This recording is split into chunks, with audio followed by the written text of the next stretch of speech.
I'm sure that Mattia has done a brilliant job situating the class. I'm now going to redo it a bit quickly. This is the sort of second half, although you don't have to have taken the first half to understand the second half. I found interesting some of the remarks that Kathy was saying today, in the sense that one gets a sort of general overview of this structures without structures, or meanings that you can put together without having a reference point. I'm not sure if I would have presented it.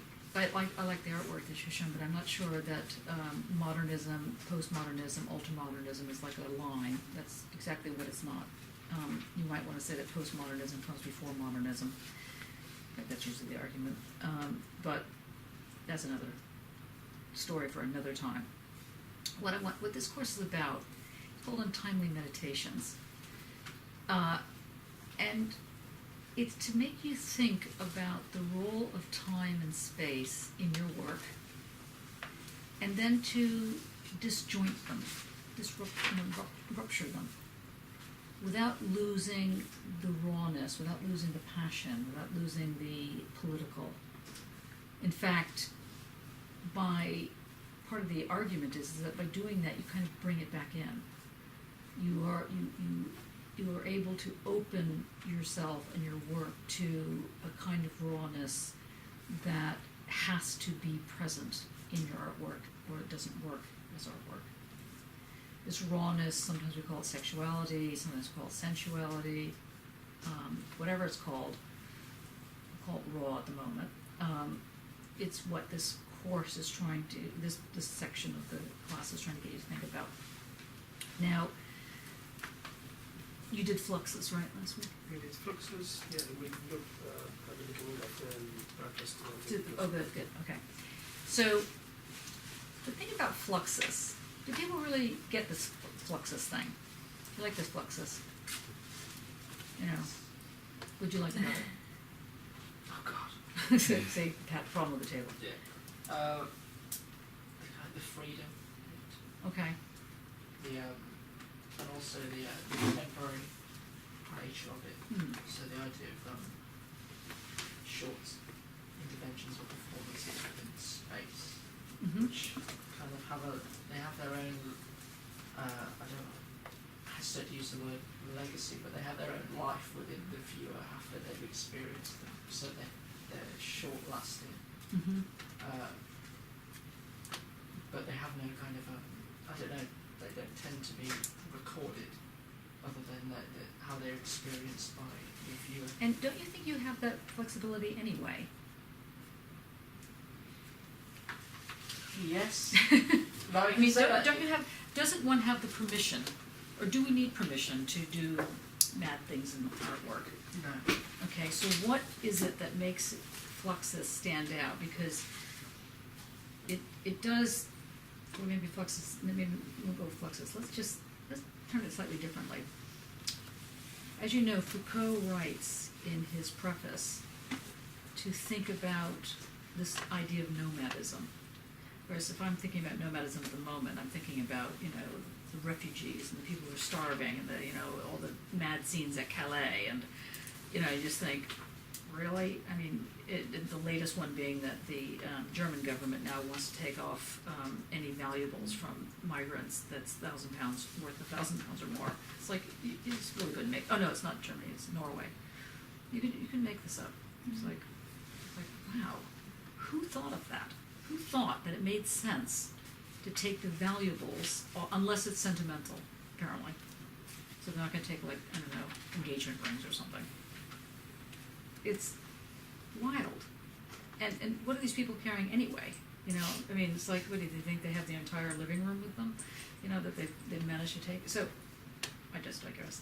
Anyway, the point is that this notion of nomadism, this notion of deterritorialism, to deterritorialize, becomes key in this part of the course. Now, this part of the course, you could call it postmodernism. Let me take this use the word now that's been denigrated only an hour earlier. But postmodernism,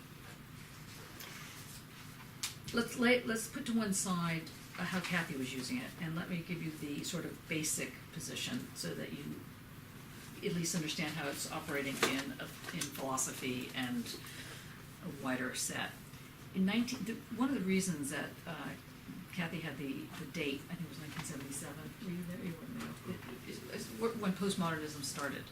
1970. 1970. Towards the 19th century. Late 19th century. That was modernism. Okay. Yeah, Before that, postmodernism. before that, No, yeah. postmodernism was 1970 to 1999. 1999. That was it. Yeah, Yeah, which I thought was fantastic. Yeah. But Tuesday at Funny. 4:30.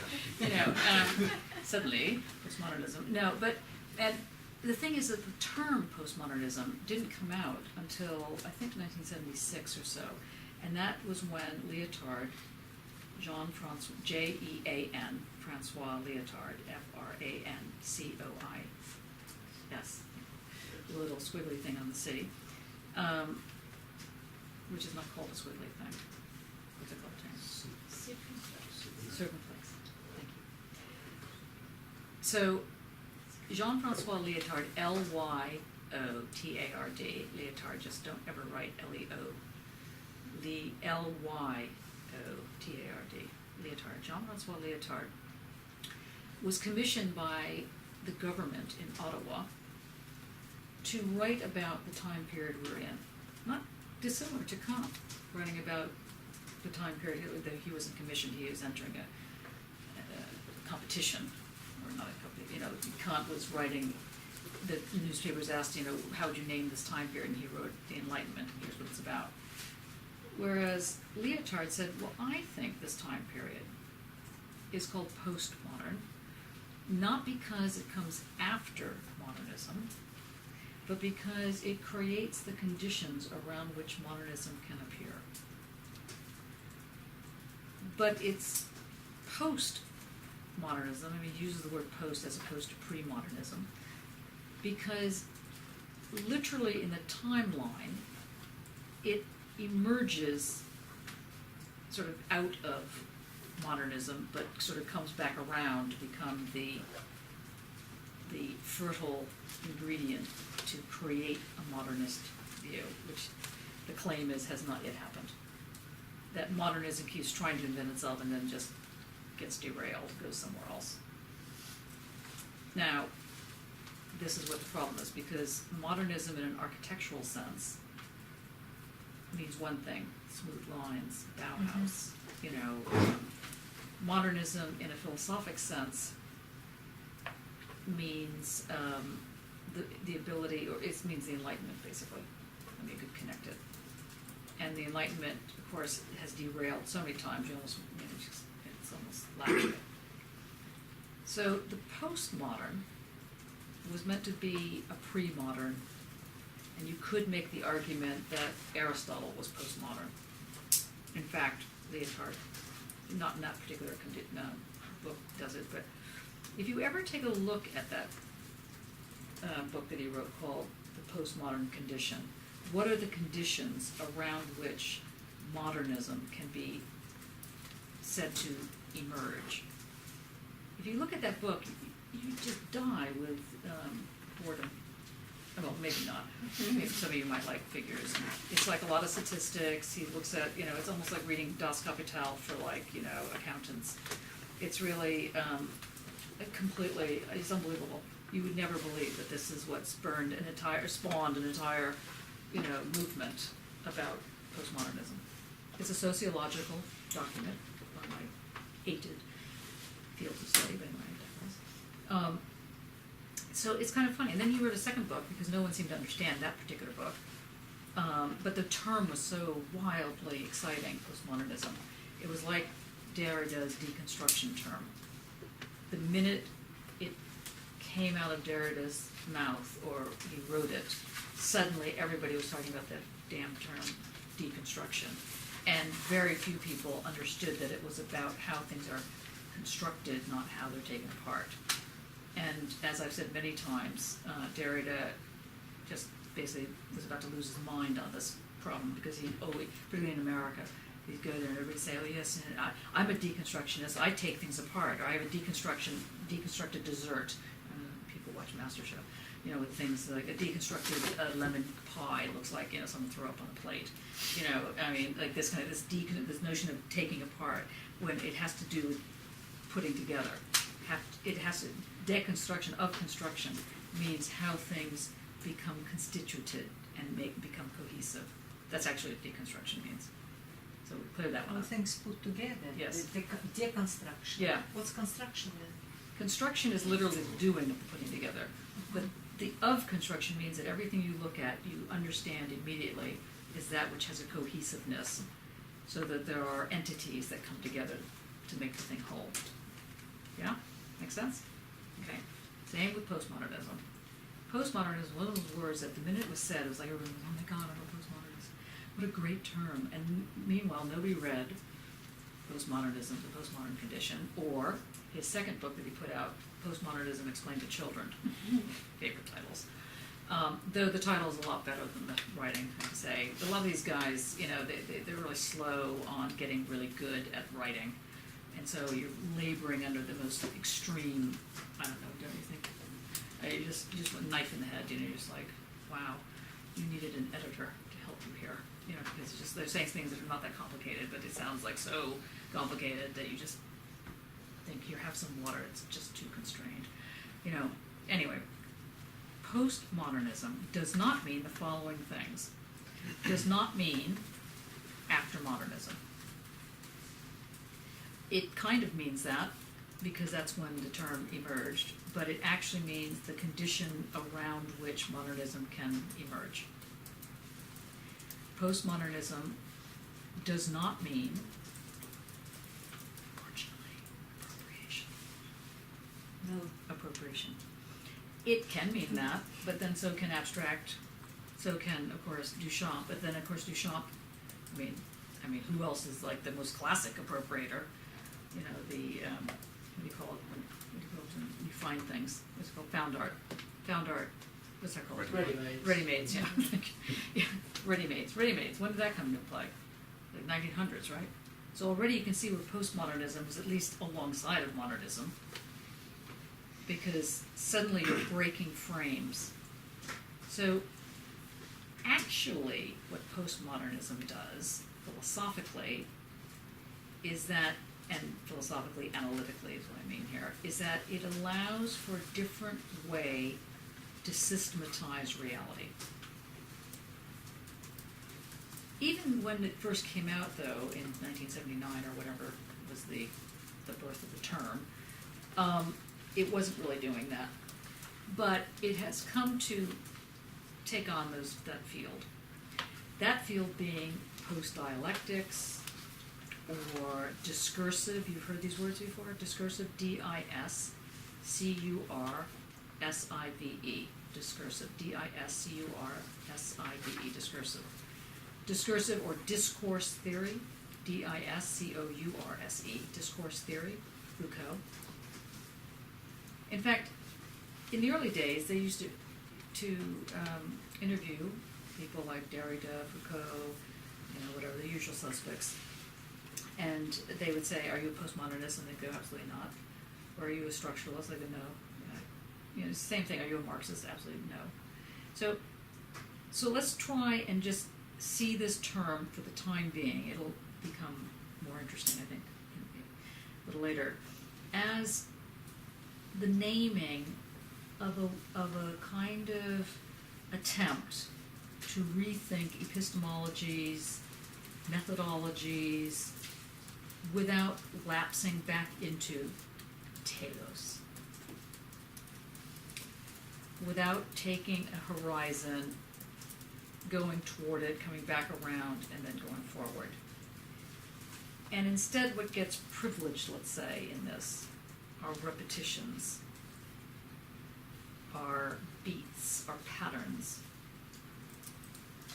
So just like you might want to make the argument, or in fact I'm going to make the argument, that abstraction, expressionism, and so on are forms of modernism, though even that is stretching it. You could also make the argument that ultramodernism is a form postmodernism. It's like part of that group, but even that's complicated. In fact, the 2009 thing at Tate, and we mentioned this in the PhD class, not here, where was it Boyer? Yeah. Actually, yeah, Boyer took down his pants. Was it him that did that, or was it somebody else on No, stage? not him, somebody else. Yeah. And nobody could believe it, because here you had, and I'm not trying to sound, either sexist, racist, or anti-male, or whatever the story is, but here you have these white guys going on ad infinitum about how art should be post-colonial, and you're like, yeah, okay, so let's talk about that, and how it should be radical. And what they do is they take down their pants and they moon the audience. That has been done so many times that if you're going to do that, I just plead with you, I don't know, make it interesting. It's like, I don't know how it can be interesting because so many people have done this. There was a time period in the 70s where in a lot of feminist performance pieces, women would be taking flags out of their bodies, or tampons, or whatever it was. It was just like, really, after a while, if I saw one more egg, yeah,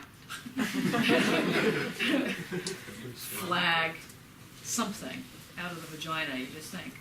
And then, and it was very close to the strip shows, because a lot of the strip girls, the girls who were stripping, would pick up eggs with their vagina. It was like quite fascinating, actually, just as a sort of sociological, scenario. But really, it's been done. I was, for a while, I was in a theater company. I ran a theater company in Canada. And one of the shows we did, which was, in fact, Jez sends his apologies. He's in the middle of a show on drag queens in Manchester. But this was called Drag Queens in Outer Space, I think, was the one that we did. And one of the scenes is this guy having a light, sort of a tube pulled out of his bottom. And it goes on for a long time. I remember thinking when we were in the rehearsals, this poor man, just, how he survives the evening, because, the rehearsals alone were just phenomenal. But then he had to do this every night for the show. It was just like, I got very technical on these things. It was just like, wow.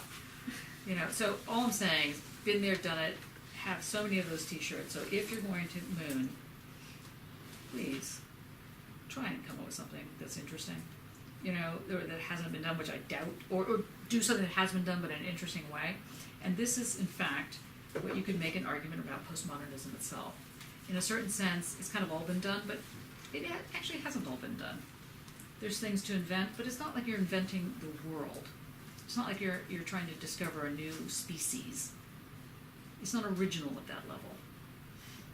And it's not original because you've come up with it either. It's not the kind of old Freudian thing, here, I give you my shit, you love my shit, here, I give it to you as a present. It's like, no, actually, just because you've come up with this doesn't mean that it's fantastic. Although, doesn't mean it's not fantastic, just doesn't, ipso facto mean it's fantastic. So, a long way around the barn here to try and get you to think about how one actually engages with this thing that we're going to call, for lack of a better term, postmodern. And then I'm going to, before I even get to the Foucault thing, because I didn't even think of doing this today, but I want you to know that there are at least 2, probably 3 major types of postmodernism. And they disagree with each other, they hate each other. It's typical of like families, it's like you're in the same family, you're ready to, murder each other, but if you go outside of the family, you're kind of friends with people that you wouldn't normally be friends with if they're in the family. It's the same thing with postmodern people. There's the Derrida strand, there's the Deleuze-Guattari strand, and there's kind of the leotard strand. And they're like a braid. They overlap, sometimes they don't overlap. There's people that are the Derridians, they call themselves, who would have nothing to do with Deleuzians. There's Deleuzians that within Deleuzian groups that hate each other because one group is the deluded Deleuzians, as they used to be called, and the other, yes, why does Frederick Jameson say He wouldn't be part of the postmodernism despite his book? Is that- because of it. Oh, right, okay, nice. No, because he's really critical theory. Ah. He's That really makes a lot of from the sense. old He's- guard. yeah, He's yeah, Adorno. Yeah, He's yeah, coming yeah. from Habermas, Adorno, that crowd. Yeah, cool. Yeah. Yeah. I was just thinking, because they're all dead, aren't they? Is there Those ones are. no fault of them. Is there a sort of ultra-modern philosophical group? No There names was. spent It was a on real that. flash in the pan. Though maybe it's not such a flash in the pan. Maybe there are still happening because Kathy would seem to be quite, in I favor can't of remember them. any sort of philosopher names. Yes, there is. I mean, I would consider speculative realists are Oh, I see, yes, claiming okay, a right. position, a new position as a new group, although they are actually trying to rekindle the capitalism stand. Oh yeah. Okay. So in terms of who are the new kids on the block? Yeah. Right, okay. The new kids on the block would be, on the one hand, the group called speculative realist, or you might have heard them as object-oriented philosophy. Yeah, object-oriented ontologies. Ooh. Or object-oriented feminist, oof. Which is another, or object-oriented feminist. I don't think there's a. Then they mix with ecologies. Oh yeah, then there's eco-philosophy. They have one foot in the speculative realism camp and one foot in this other camp, which is the second group that's come out, which is what would be loosely called the new materialist, the new materialisms, of which I suppose myself and other people are kind of in that group, but I think that it's even a slightly further difference. It's even another group, a newer group coming out, which is a group that is basically called radical matter. And it's people that are doing radical matter are ones that come up with this ephemeral notion of time and space and dimensions, do a lot with physics. Basically, it's this course. The radical matter people they end up in the latter parts of this course. So you can get to thinking about what Einstein's doing and why Einstein's work has some relevance to matter and how, not just matter, obviously, but memory, your work, your way of doing poetry, so on and so forth. So there's the new materialist, yeah. Oh, there you moved your hand. There's the new materialism, which is, in fact, there's a book out, an edited book by Diana Kuhl, who I went to graduate school with. I think it's called something really clever like New Materialisms. And it's a good sort of reference book. It'll have all of that sort of different crowd. And then there's a group called Land to, I think they're called Land to Land, or maybe they're called No, Land. land too long. Or maybe it's called, it's land Leeds. too. Land 2, Yes. right. Land to nothing, land to nowhere. Land with the number 2. But no, but I thought they had a sub, because they come out of Dundee. Okay, so between the two of us, we'll be able to think of it in a minute. We were both at the same conference, not on the same day, but it left a lasting memory. And that's basically taking the work of Karen Barad, who wrote a number of things, but mainly Isabel Stengers, so the women that are doing feminist physics, basically, and rethinking the role of the object without privileging a subject, something like that. Whereas object-oriented philosophy or speculative realism, what that's doing is posing a consciousness that sits within an object. An object can speak, an object has a conscience. Even that's not a good way of putting this.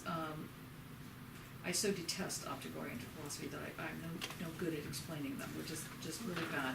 Mattia, you're on. Perhaps it's easy to describe them from what they don't want to do. The whole move comes from a critique of the Kantian revolution that took place at the end of the 18th century, where very, very briefly, because we could go on for years on this. And guess what? He has. Kant poses a problem, but this was the wrapping up of the Enlightenment, scientific and rational research, the time of the French Revolution, and he moves the epistemological structure from something that is out there and is absolute to a structure that the subject, us, has as the only tool to get in touch with reality. So reality per se goes off to infinity. We don't ever encounter it. We only package it with our forms of knowledge, which are space and time for the senses and the category for understanding. And there is an argument about that. This is called a revolution. Kant himself calls it a Copernican revolution of philosophy, because it takes the structure of knowledge from outside and laid up like the coordinate of the universe to inside the subject, so that the subject becomes the pivot around which everything moves, or so it seems if you want to make a stereotype of it. This has been then interpreted as in everything that we do is in our function, is for us, to use an Hegelian term, and therefore we would have a complete authority and creativity almost over the universe, over nature, over the object of knowledge, and the object of knowledge almost would not exist without us engaging with it.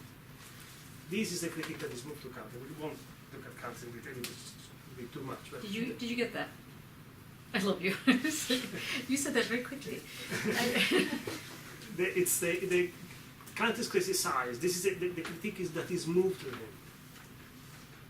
What is he has developed, it was a much more sophisticated and articulated question on how the sense of the knowledge and the values we have can cohere, can stay together. And it just does not want to make it absolute. So it makes it something that is the only way to mediate between an idealized subject and object. But in the critique that is moved against him, the synthesis that is part of his work is completely forgotten, and he is accused of making the subject the author of the work, if you like. And The author. the author. Yeah. Just so you can hear that right. Yeah. And so the speculative realist wants to eliminate this point of view and confer back to the object its independence. And they also, specifically, they work around the specific finding of physics, which is the neutrino, which has been found mathematically a few decades ago, proven in laboratory with an experiment more recently. But once you have found it mathematically and experimentally, it behaves as if it had existed forever. So there is a paradox there. And one has to live with the paradox. The speculative realists take only one side of the paradox and say, well, now we've mathematically and then experimentally demonstrated that this thing has existed forever, therefore it did exist forever, and the object has an autonomous existence. Forever. Forever. So time is just exploded. Did you get that? Not yet. You will. But see, this is the problem with Nick asking these kind of questions. Oh, sorry. No, it's a good question. It's a good question, but that's very good. So can you just finish what you were saying? No, so the last point is bit. that it is a reintroduction of the absolute by a move that is, I would judge, almost arbitrary, because there is a lot of bad faith in the way the argument is built. Obviously not mine. But So he's allowed to Well, sit but at the the table. reintroduction is by the the speculative realists, So those champions, name of so Yeah. in Quentin Eliasou. in Goldsmith's this whole happened the whole sort of generated by a conference that happened at Goldsmith's about 10 years ago, and it was Eliasou, M-E-L-L. well, MEILLASSOUX. Quentin Eliasou. Quentin, Q-U-E-N-T-I-N. That one I can do. And he's actually the most, I think of all of them, he's the most interesting. Yes, because it's quite sound. But there is Badiou as well. Yeah, Badiou is B-A-D-I-O-U. and they are the two among the And group. Hartman. Hartman. But Hartman is more. Graham. I will yes, but also I will leave it with the newer group. Quentin Meillassoux and Badiou, they try to also reevaluate the notion of universality that is part of health and enlightenment. So the problem we were looking at with Kierkegaard, of a language that is universal, as in is common to everyone and permits to translate everything into everything else. And they particularly look at mathematics for that language. So they are more sound, more serious. All the others just aim for something absolute, sometimes distorting Heidegger, sometimes making an ontology of nature per se, which becomes very new age, holistic. The thing about the thing that's interesting is that it still is around. Whereas I think ultramodernism, I'm not convinced that's still around, is it? Oh, it appeared and disappeared. Yeah, pretty much after they took their pants down. It was actually interesting. There was such a revulsion. It was, I mean, I'm not sure what happened to it, because I think Baudrillard, I mean, I had a student who was actually working on ultramodernism, and she just thought, didn't want to do it any longer. I mean, I don't know what happened. I mean, I wasn't there when it happened, but I kind of wish I had been, just to see if I really I guess that when Bourdieu proposed it was sort of like an attempt to launch a new keyword that could aggregate events and give it. Yeah, and it's kind of funny. But relational aesthetics did, but this one didn't. Yeah, relational aesthetics. Have you heard of that term before, relational aesthetics? But with these things, it's sort of, you can't sort of launch them, can you? You have Not to be really. around for a while before you realise they're there. Yeah, no, absolutely. That's precisely the problem. Yeah, that was. And then it becomes history, and then it gets rewritten. Yeah, that's right. And then And it's. then you've had it. Yeah, that's right. So you're still never really the author of it, but you're kind of like the conveyor of it. Yeah, no, that's exactly what the problem is. And so I think Baudrillard thought that he was naming something that already existed, but in fact what he was doing, or it seems to be what he was doing, was just repackaging one side of something that was going on and then calling it an alter, and everybody was saying, well, what do you mean by alter, and what do you mean by, well, how do you mean alter modern? Because it was kind of nice, because postmodernism was annoying in the sense that if you talk to one more person who'd say, well, by post would actually mean, like Plato, and you're like, seriously? Then why is it called post? Just little basic questions like that. So ultramodernism at least gave you the leeway to not think linearly. But it didn't really, it sort of fizzled in a certain sense. Although maybe it's come back, I don't know, because I was surprised that Kathy was talking about it.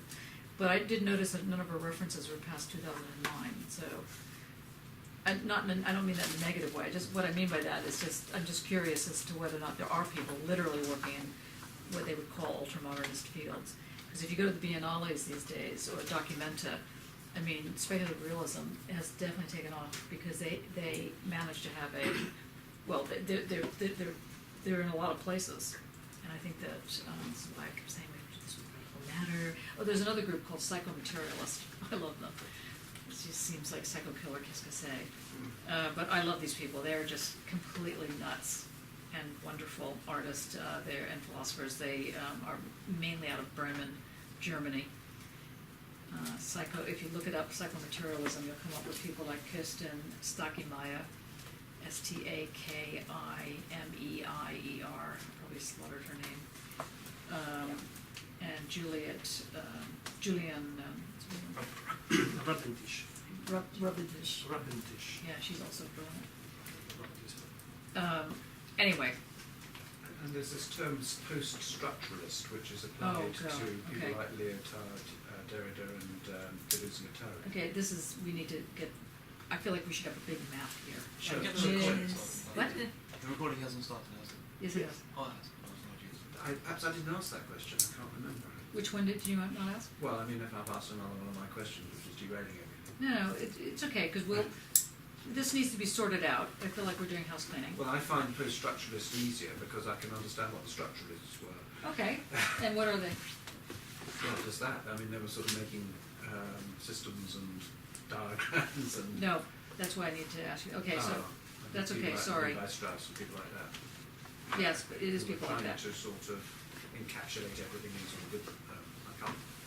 Sorry. So here is a potted history. Will we like a double act here, because you don't fill in what I don't fill in, and Okay, so far in the story of how we understand knowledge, we've gone through dialectics, right? So we're not gonna have to go through all that again. Right, so, we ended up with Adorno. And Adorno is negative dialectics. So that's one type of structure that probably is very hard to beat unless you literally just throw caution to the wind and you get into these other kind of things called economies, like libidinal economies. We're not going to do that at the moment. That's what we're doing in this course. We're not gonna do that at the moment.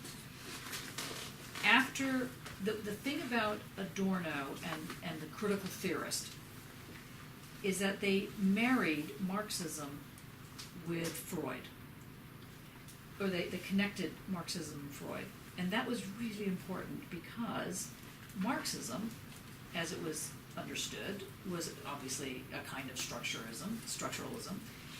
Basically, as we know, was arguing that the workers need to revolt in order for there to be a socialized society, that humanity is destroyed. I then go back to what we started at the outset. If a society like New York, for example, and not just New York, is obsessed with making tons of money, and then there's a stock market crash, there are many people who think that they're unworthy because they haven't made billions. Now, what Marxism could do was sort of explain that the encroachment of advancing capitalism, like this big tank that was coming in and flattening humanity. Those people that got out of the way but couldn't scramble on top of the tanks became the slaves, and those people that were in the tanks were the masters, so the bourgeoisie and the proletariat. But there was no way to understand, fears, desires, nuances of humanness, and that's where Freud and Marxism came together, and that was basically the critical theorist. That's sort of critical theorist. That's Adorno, Benjamin, Habermas, in a way. Now, Adorno worked with a guy named Max Horkheimer, Horkheimer, Max, and they wrote a thing called the Dialectic of Enlightenment, which we didn't look at because if you think negative dialectics is really difficult to get through, they needed an editor. That's all I can say. It's a great book. It's just really difficult to get through. I say it's difficult to get through. You read it. Anyway, the Dialectic of Enlightenment basically was explaining how the Enlightenment creates fascism, creates the kind of world we're headed to right now. This complete obliteration of humanity. The idea that you would think it makes sense to take things off of people that are fleeing war. That this is like this psychologically stupid, basically immoral position being put forward as though it made sense. That this is all part of what the Enlightenment, the dialectic of the Enlightenment, the negative side of the Enlightenment throws out. And for people in critical theory, they would think that this makes absolute perfect sense. And if it's sort of like, I always told you fascism's coming. Which is why, this is a neatly segue into today's lecture, but what does it mean when Foucault says that everybody's a fascist? You need to deal with your fascism. So we'll get to that in a minute. But anyway, in this context, there were people that started studying linguistics. That the main person that started was Saussure, S-A-S-S-U-R-E, Ferdinand de Saussure. He wrote a book called Structure of Semiotics. Yes. The general course in Course of journalism. yeah. Anyway, he's kind of like the founder of a thing called semiotics. Have you heard of semiotics?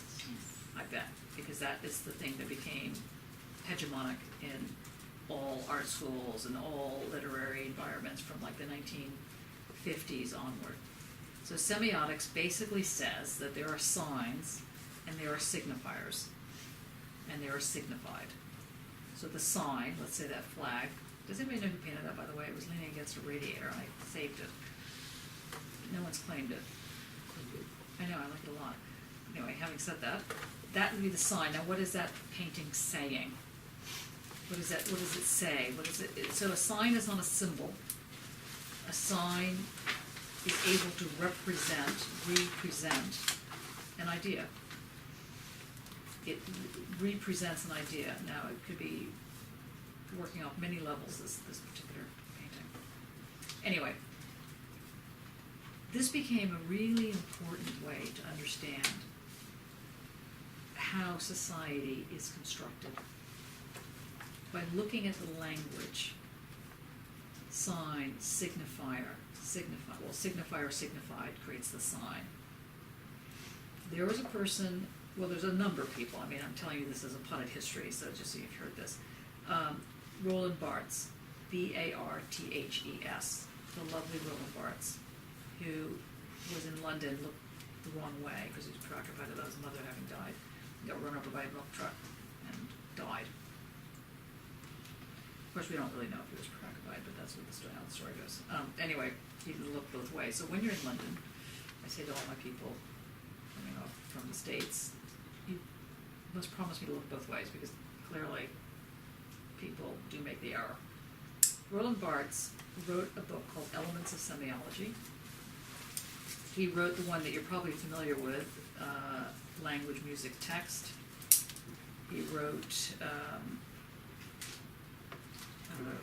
SZ. SZ is a not very well-known version, but it's fantastic. S/Z. What was the name? Camera lucida.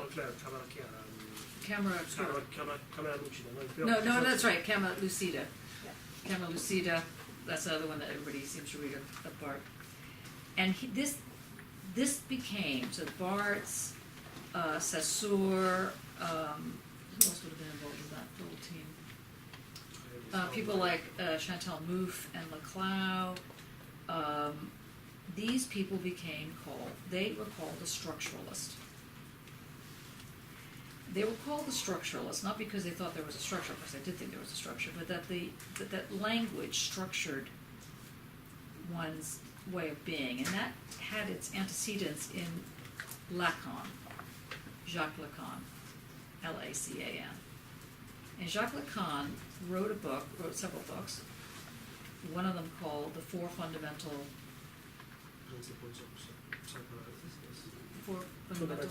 Principles of Psychoanalysis.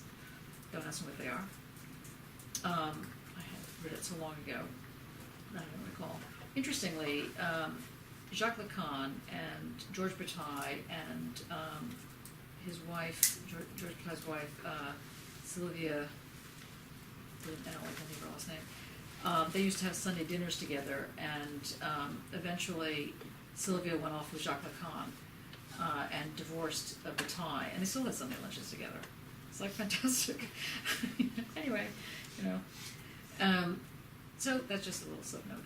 Anyway, so these people, this work, the idea, Lacan's main sort of motto that people, his branding that people remember having, those that really haven't read Lacan but sort of use his work, was that the unconscious is structured like a language.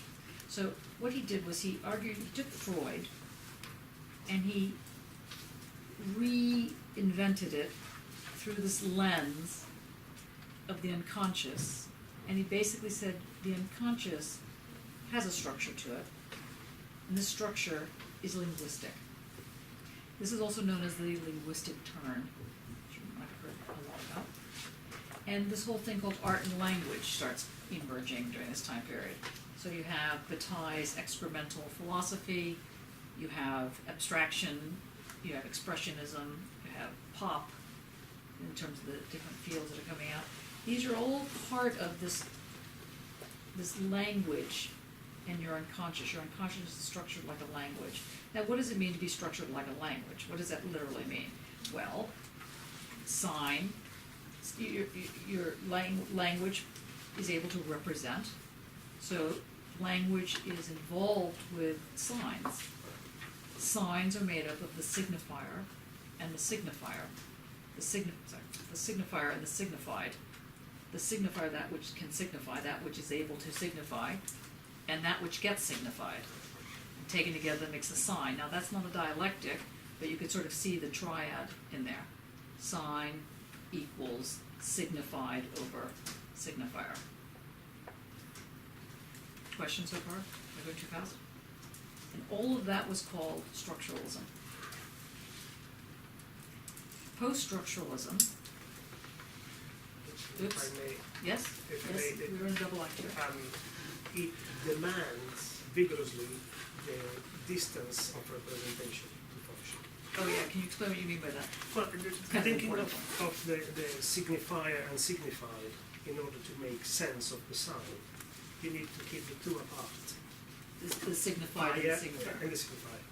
So what stands for something else and that something else can only work together if they're not confused, if they keep their distance. They are in a relationship which can be as rigorous as one wants, but a representation is the logic that keeps them together and makes them make sense. Therefore, everything is re-involved to something that is over there, and there is always time and a space in between, and there is a delay.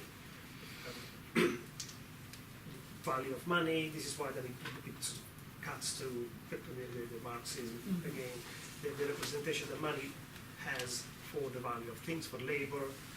All these things keep merging and flipping over each other, but the important part is that the structure demands representation, or imposes representation on every problem it addresses, because it structures as distancing between the two, the signifier Yeah. and the signifier. So the structure is the relationship between the signifier and the signified, which emerges as the sign. And that structure has a distance to it.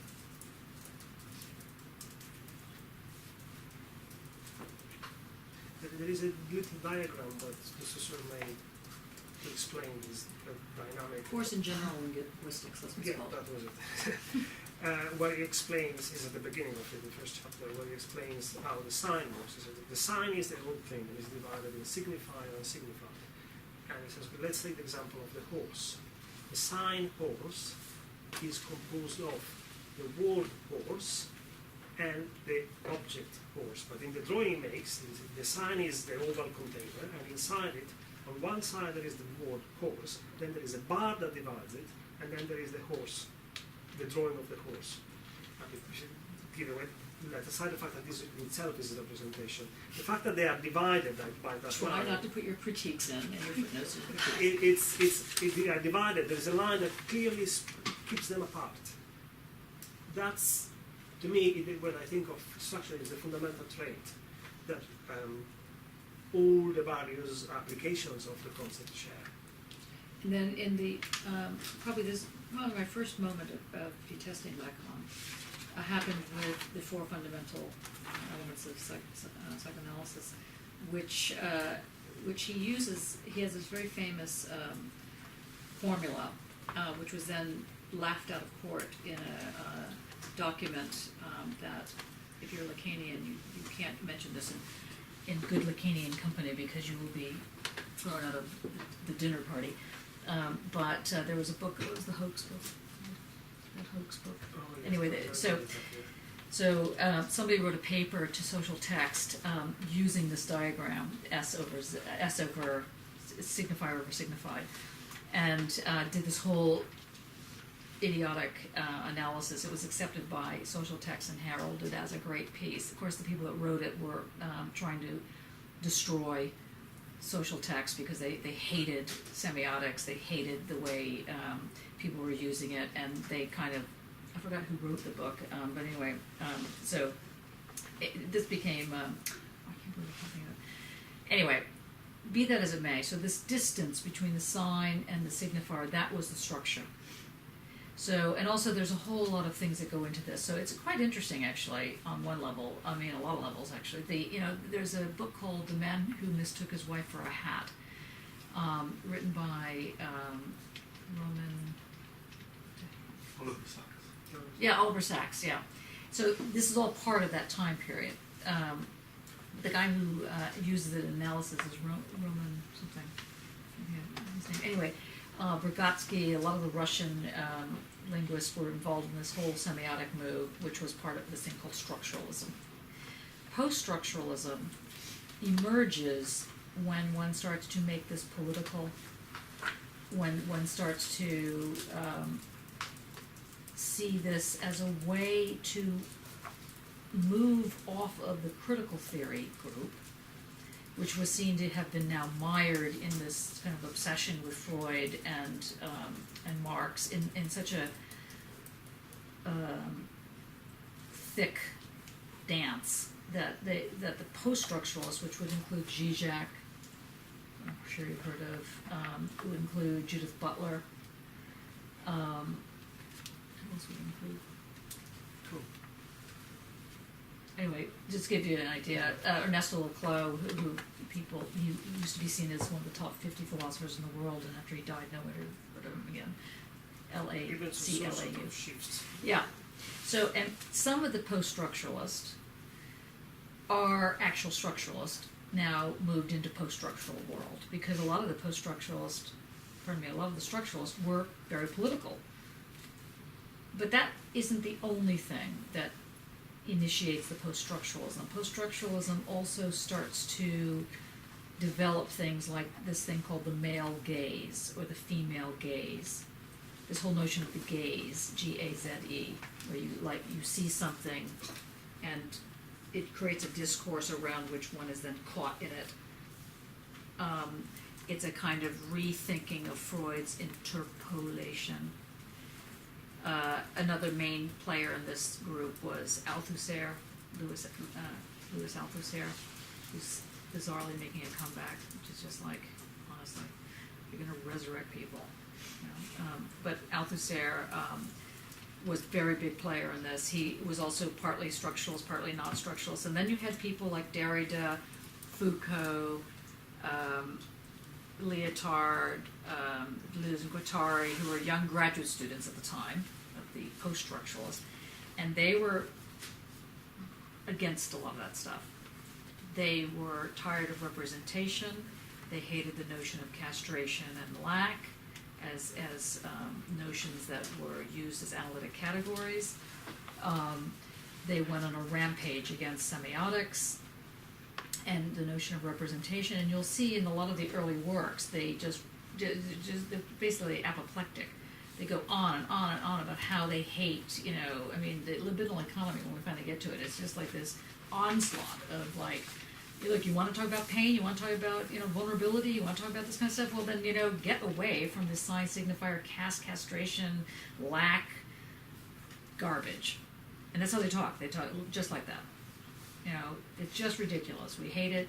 They're all idiots. We don't have the answer, but that just can't be it, is how they pretty much talk. And a lot of their work is polemical, so it's hard to read because it's a polemic, it's not an analytic, like the Fluxus thing you were looking at, the manifesto, it's a polemic, it's not an analytic. So, so the post-structuralists are still around, and they kind of metamorphosized on some level into postmodernists, sort of. It might also be worth mentioning that the structuralist, post-structuralist, is also found in art in the late surrealists and early pop conceptual movements in that moment in the mid-60s. Part of the Italian movement of arte povera was in it. Like all those games where it is obvious that there are visual misunderstandings. Caps whose interior is made of fur.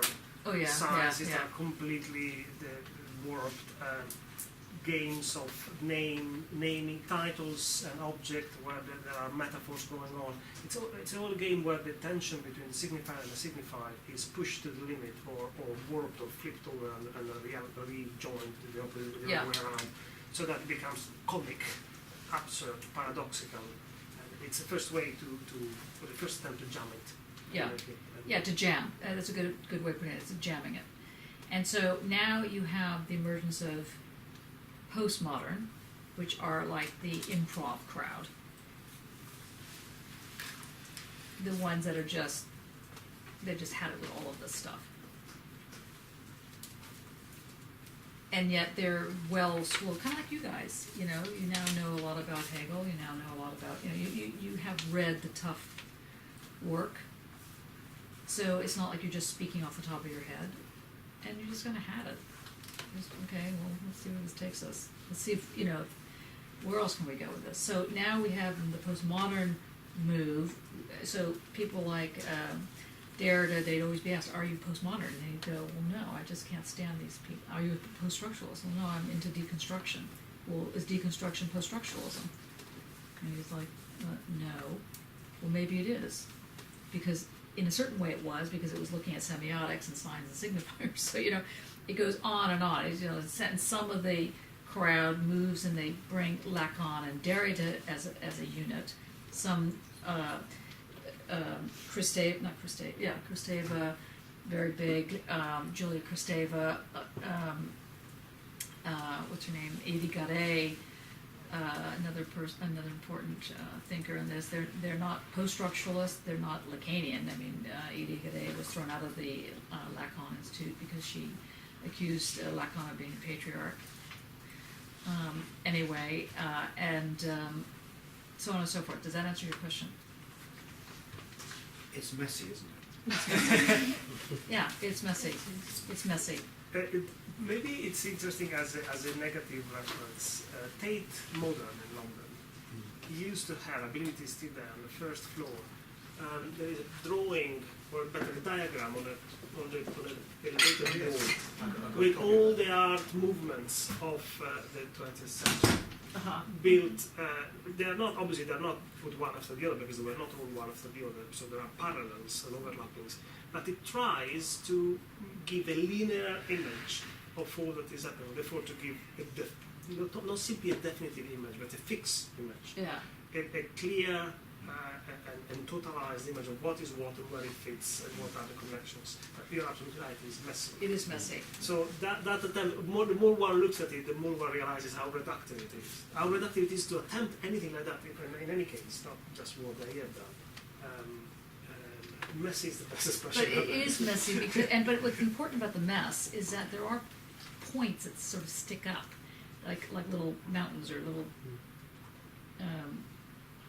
points that become the names. So if you could jump on each of the points as you skip across all the sludge, those would be like, you know, structuralism, post-structuralism, relational aesthetics. You know, it just the reason we don't have a course that's set up like that is because I think that really, when it comes down to it, there's only a handful of epistemologies that are useful, and whether or not there's only so many hours in the day and days in the week and so on and so forth, and you need to get a handle on the how of it more than the what.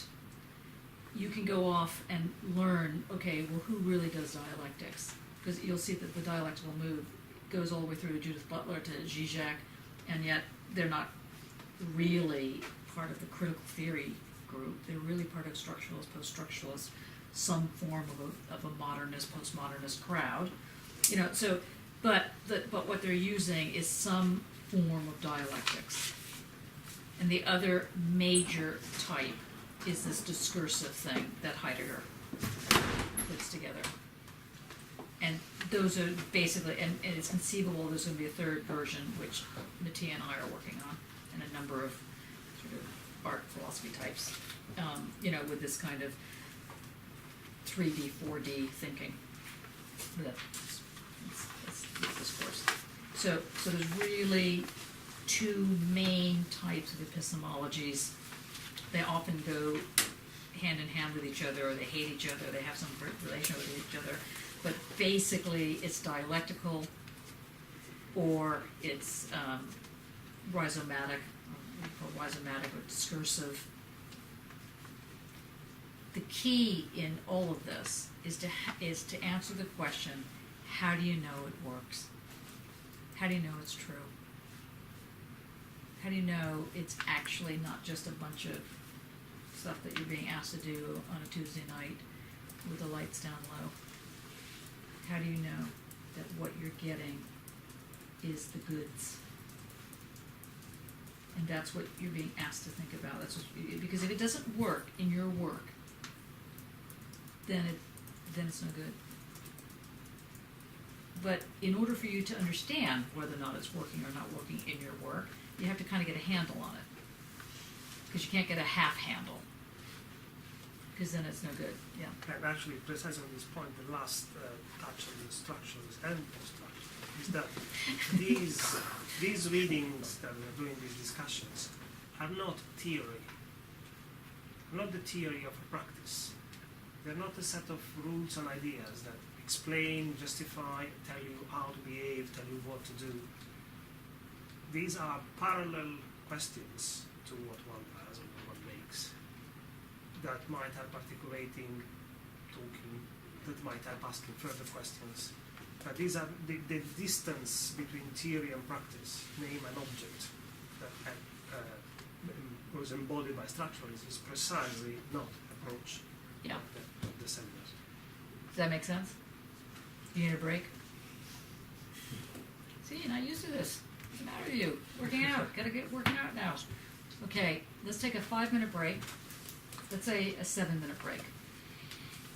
That'll take us to 20 minutes to 8. Can you believe it's 20 minutes to 8? That's fast. Time flies when you're talking about structuralism. Okay, yes? Do you have a question? Oh, okay. Yeah, really, come on, you got us off track for 40 minutes. You will take us to another plane altogether. But what I'd like to do when we come back is I want to discuss Foucault's piece, but I want to discuss it in terms of, which I didn't ask you to read, but I think it's an error that you didn't read, in terms of bodies without organs. So I'm going to mention this thing, bodies without organs, just so you've heard it, and again, see if that works for you. And then, goodbye. Come back. Have a break. As in the last book review, it's from the pages. It's from the. If you can select a book, really from the kind of essential reading. Although you're welcome to take it in from anywhere, but on this course. So not just any book. Okay. And you can also, well, it's only 1,500 words or so, or 5,000 words, 1,200 words. Any questions on it?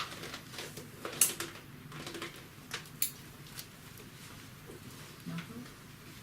Okay. I know I should know how to do a book review by now. Just want to get this straight. Can we give our opinion? No. Okay. Yeah. On one level, the book review is your opinion. Like, so you disagree with something in the book? Can you Yeah. say? No. Okay. You can say that you disagree with it, but that's not what I'm asking you to do. I'm asking you to actually say what the argument is in the book. And then later on you can tell me, I hated this book, which is incredible, but you have to at least get the argument down. Are there any recommended ones? Because that's how you start. So. Well, one of my favorite ones, but it may not be your favorite one, is Kathy Acker's Lust. That's not on Google. It's not on Moodle, but it's on. Oh, it's not, no, on the Google Drive it isn't. It's on the Google Drive. No. Because we were both looking for it, yeah. It's in that filing cabinet. But that's not. The title of the book is The 7 Deadly Sins. The 7 Deadly Sins. It ought to Not be. Lust. Yeah, it's not on Google Drive. It's not on Google. No, it is on Google. In the You mean Moodle or Google? Google Drive, yeah. I didn't find it. Where's Dane? Where's Amazing Dane? Okay, well that's one that is. I mean, I'll actually, Dorothy, can you open that top drawer? and the transmaterialities one, isn't it? What? Is that one not in there? Yeah, open that up and see Acker under Acker.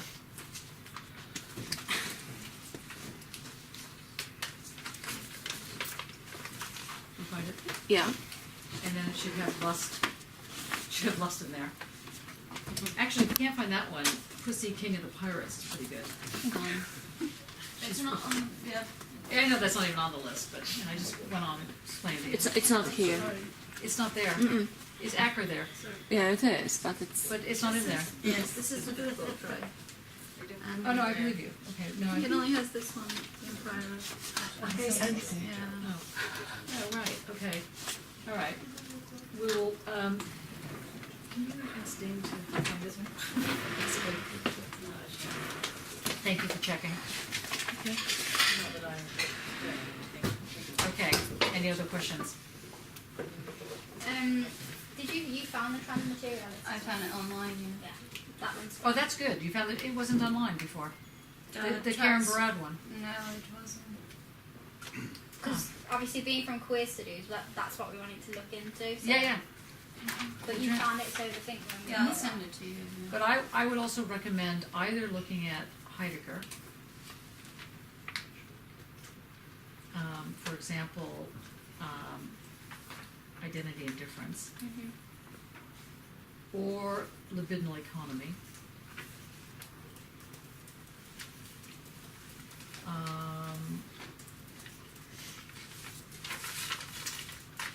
Also, you might want to do the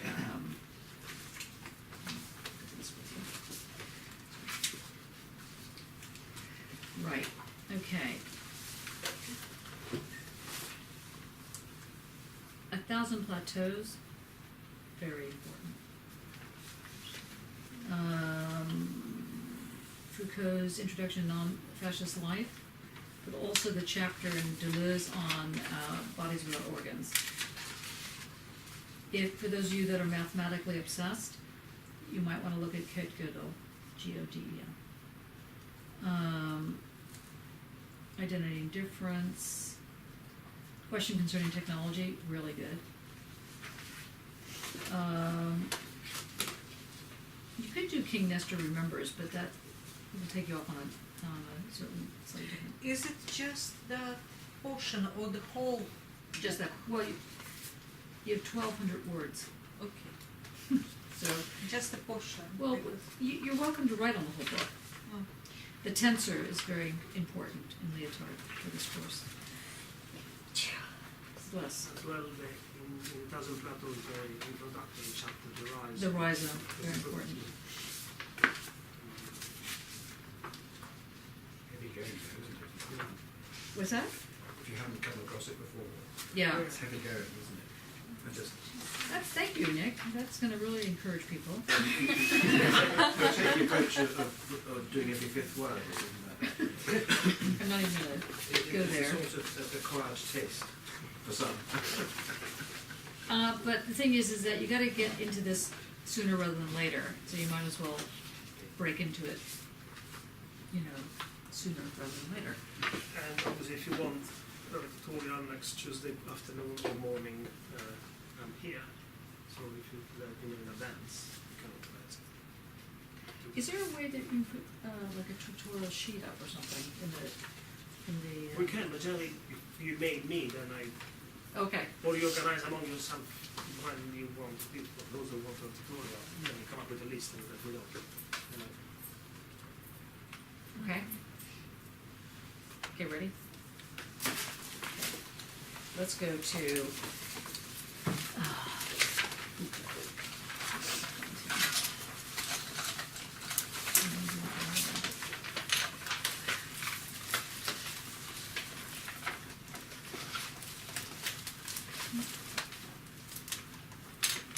Okay. Now, how many people have, staring, let's, if you can just open the book, as it were, or wherever you are, the one that has Foucault's piece, sorry, Anti-Oedipus. the Anti-Oedipus. Oh, right, yeah. Right? Yeah, it's really short. Foucault's piece, yeah. If you, does everybody have, can everybody look on with somebody, if not,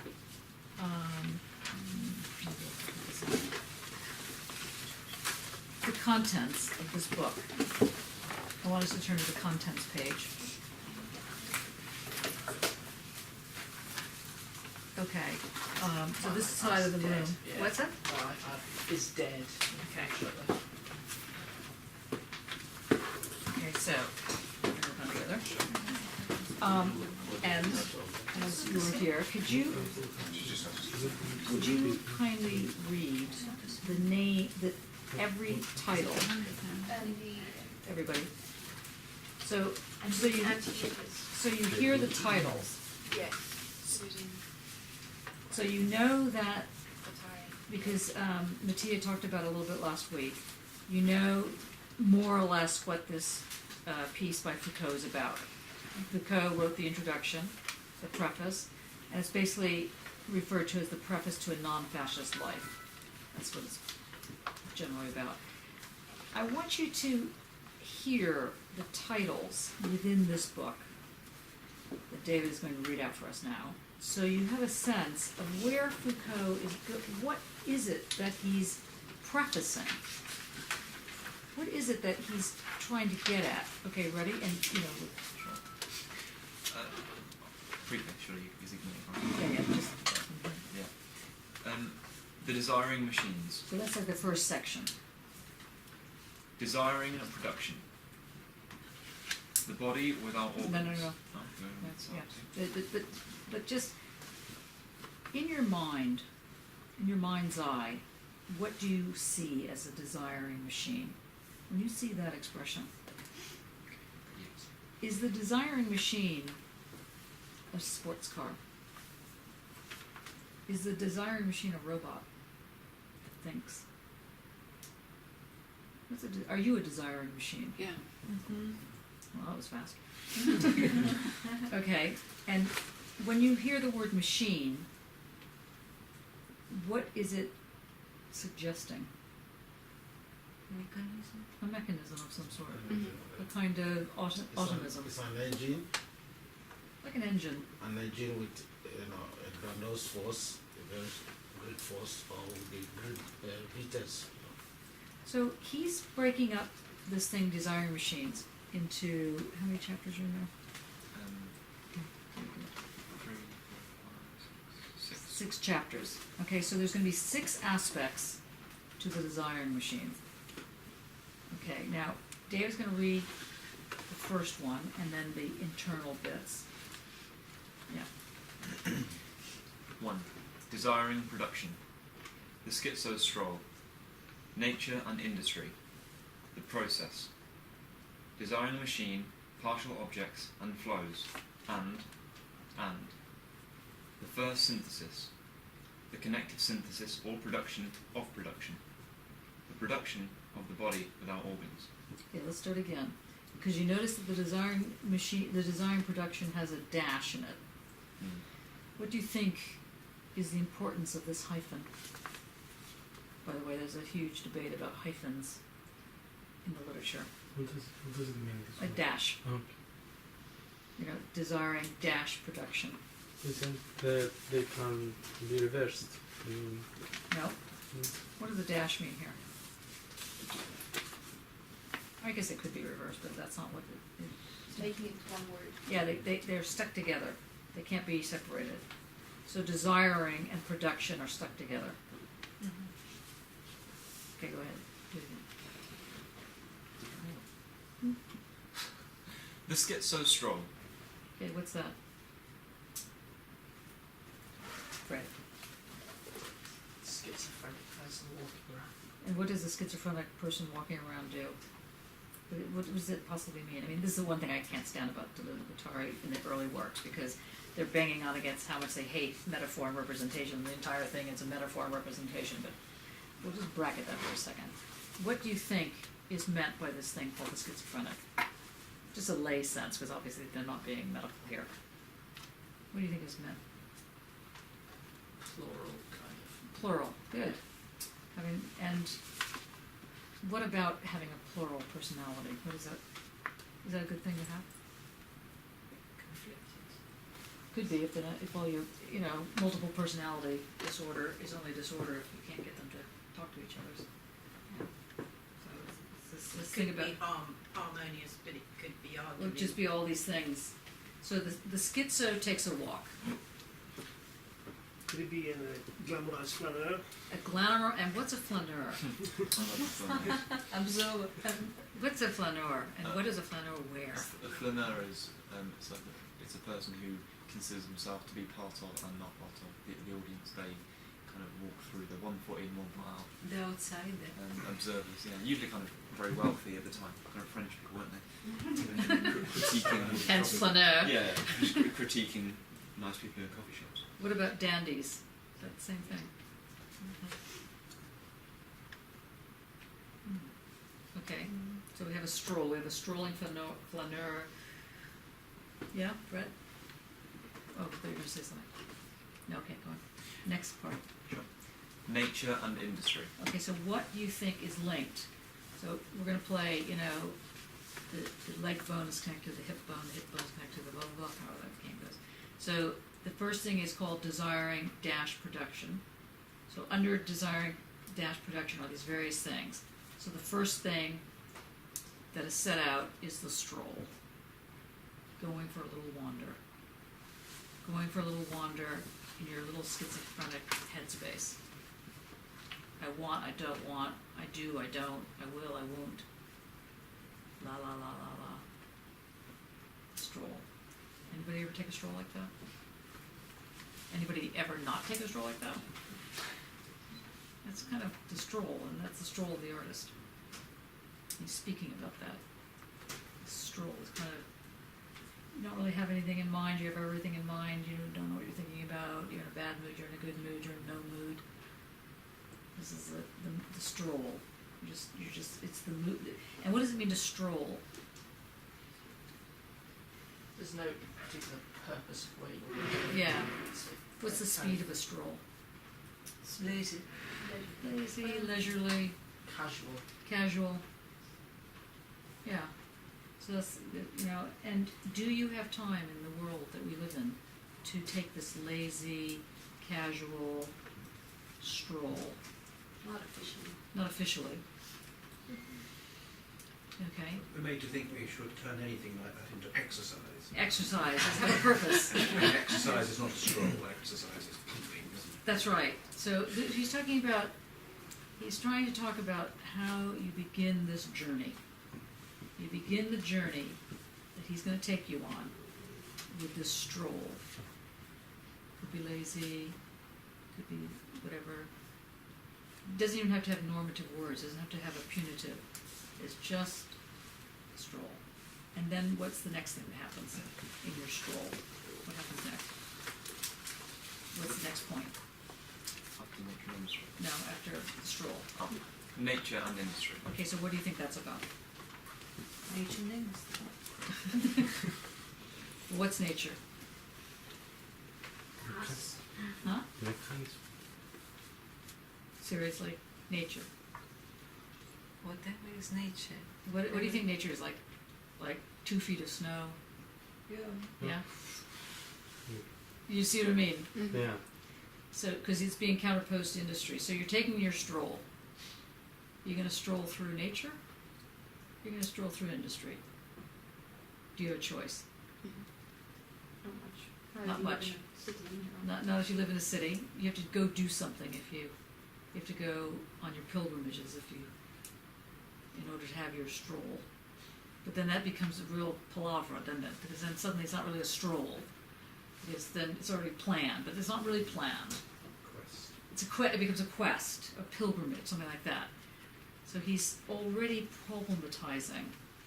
Stroll normally means sort of, sort of like, I don't know, going through the nice trees, seeing things, but already industry has its fingers everywhere. Already, depression sets in. What's next? The process. Yes. What do you think the process is about? What's being processed? Everything. And what's everything? No, The way everything of within, life, no, yeah. within this, remember that he's making a logical handoff here. First thing he's talking about is this flaneur, this schizophrenic flaneur, who doesn't have the right outfit. He's not quite a flaneur. The next thing he's talking about is the tragedy of what one's going to encounter. then is the process. Now, these aren't happening in a line. These are happening all at the same time. The process of how are you going to think this through? How are you going to deal? You're going to be this stroller. You're going to be the process. Okay, what happens next? Desiring machine, partial objects and flows, and the first synthesis. Okay, so he introduces this thing called the desiring machine. We don't know what this is yet. So you're this stroller, by which I mean someone who's strolling, not a buggy. You are this thing that's moving. At some point, ego has to come in. At some point, you have to want. I want to go on my stroll. I want. And you need to know that you want, or you're not going to be able to take your damn stroll. You're going to have to fight to take your stroll. You just want to take a stroll. You just want to be left alone. You want to take your little stroll and not have to deal with anything. But you can't really take your stroll because you have to deal with a lot of things. And so you need to know, this is the first law of Nietzsche, you need to know that you want. You need to know that it's okay to want. Nietzsche makes the argument in Ecce Homo, no, that's not true, Birth of the Tragedy, that one of the main difficulties is that people forget that they have the right to want and to know that they want. You have a right to want. In this case, to stroll. Not harming anybody, taking a little walk. But of course it is harming a lot of people. Because if you're strolling, you're not working. You're not productive. You're doing something else. And for Foucault, this is the first step against fascism. Taking your stroll. Taking a stroll and knowing that you can do this. No, not that you can do it, that you want to do it. It's the want, it's the desire. Desire as wanting. Can you hear that? That's very important to understand this. So if you are this desiring machine, let's just say for the time being that you are, what you need to understand is that the desire is the desire to want, but not in the want of accumulating, not in the want of greed, of possession, but a totally different kind of want. A want to not have to be bothered by the usual forms of wanting. Does that make sense? Do we follow that mad trajectory? It always makes me think of the painting of the late work of Leger, who started working with Picasso as a cubist, and then we were together. And then in the 30s, 40s, he has a period where he's painting composition structures that look very much like industrial machines, so the aesthetic of industrial machines. And he's very late cubism in the sense that there are cylinders, cubes, pipes, all primary shapes, but they look like machines. And then progressively, these primary shapes that look like machines start becoming more and more humanized, and there are elements of the human figure mixed in. But is a human figure presented also in these stylized geometric shapes, so that is a human figure that is composed of machine parts. And in my memory, I haven't seen them for a while, but the human emerges from the machine progressively. And these desire, production, and nature industry are somehow, I will always think of those paintings when I hear this, or when I read this text, precisely because it is, when you just said now, it is not the usual wanting that one should want here. It's coming out of that structured wanting and finding that the wanting can be free for itself. It's a non-possessive form of want. I want to be free. I want to be left alone. I want to be me. I want to have a song coming on. It's that kind of want. It's a different want. Mhm. And I want it more than I want some other things. Mhm. For Foucault, this is the first step to breaking out of creeping fascism that gets into everybody. The order, the need to have, the need to want, the need to want to be better than your neighbor. The need to want to, neighbor gets a car, you want a better car.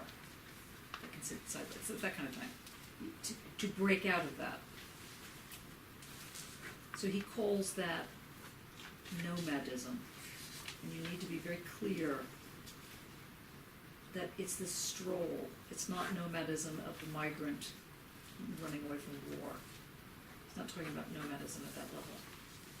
He's not talking about he's not talking about detour. He's saying, I feel like a John Lennon song coming out. Just imagine there's no, whatever, wars, countries, idiots.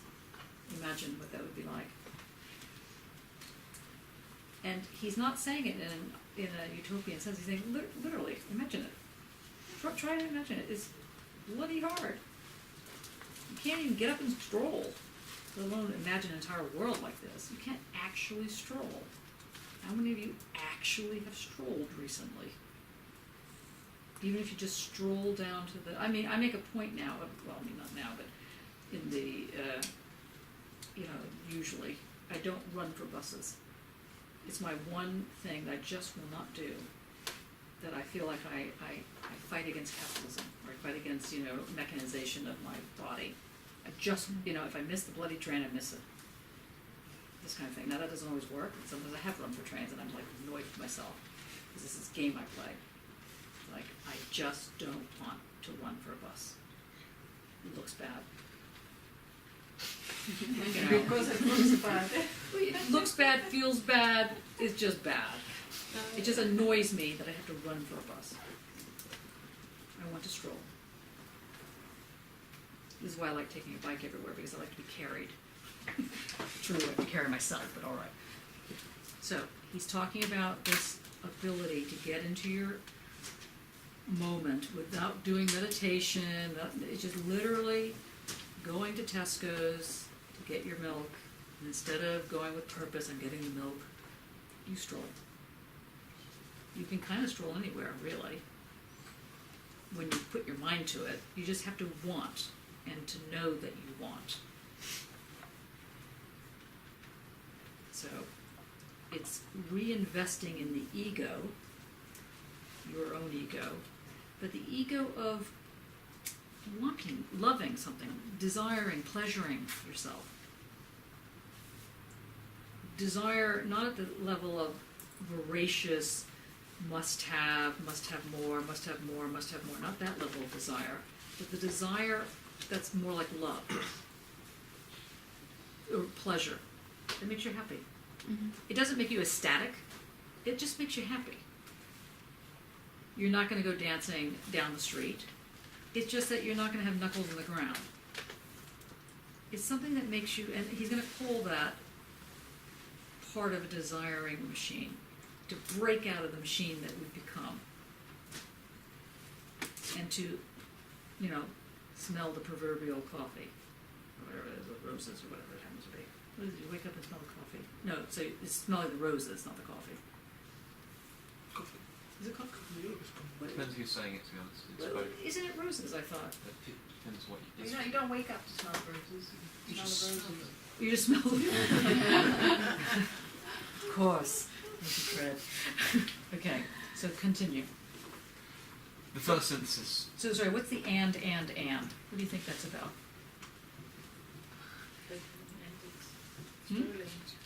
Totally open-ended, so you don't even have to buy your milk. If you don't want to. Yeah. I live like that.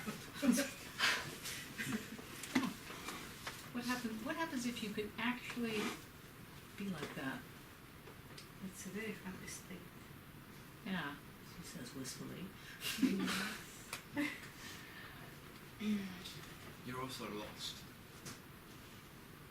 Okay.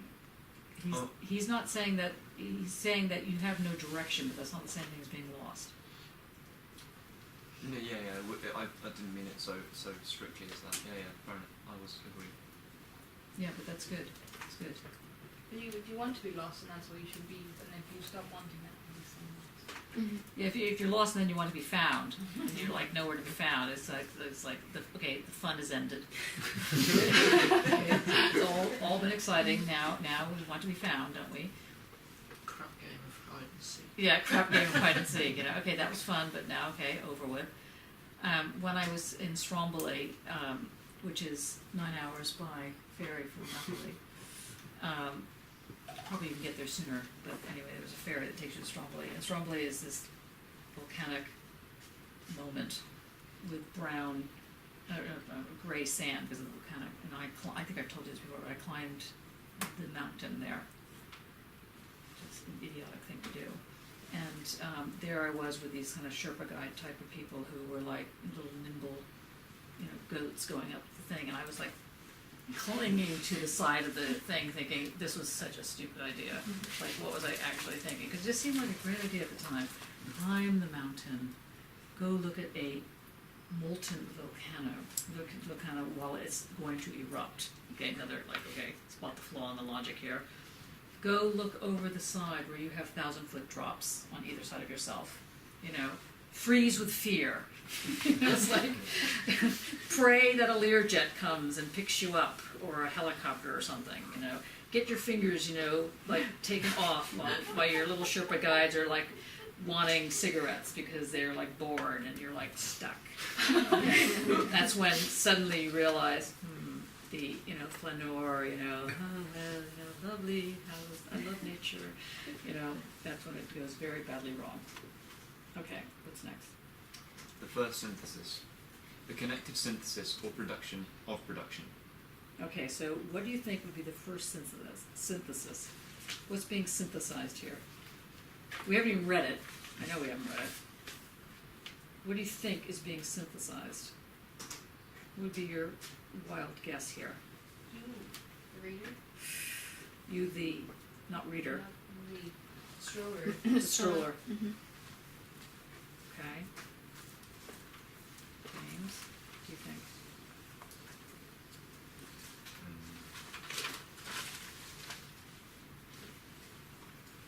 Desire machine. Mm-hmm. And do you know why? Why? What's being, so desire machine is being synthesized to what?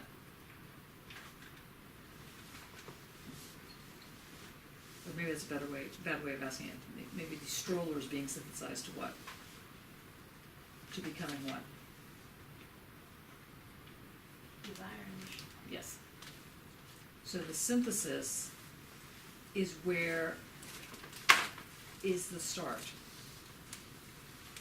You don't have thesis, antithesis, thesis, synthesis, blah, blah, blah.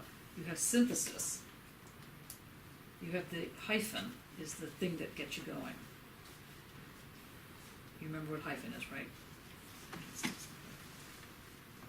That's the synthesis. That's the process. Being open, always, like this horrible philosophic phrase, always already, being always already open to the synthesis that requires you to break out of a mechanistic way of being and to enable a desire that allows you to stroll, that gets you. So he's basically making an argument that pre-exists Hegel's thesis. Like, before you get to Hegel's thesis, you got to first have the synthesis. The synthesis is that which kicks off the desiring machine. You don't start with a blank slate and think, maybe I'll go walk today. The synthesis has to be there, the want. You have to take this poor being called yourself that has been molded and bent and forced into being in a box, and you have to break it open somehow and synthesize it with I want to wander. wander.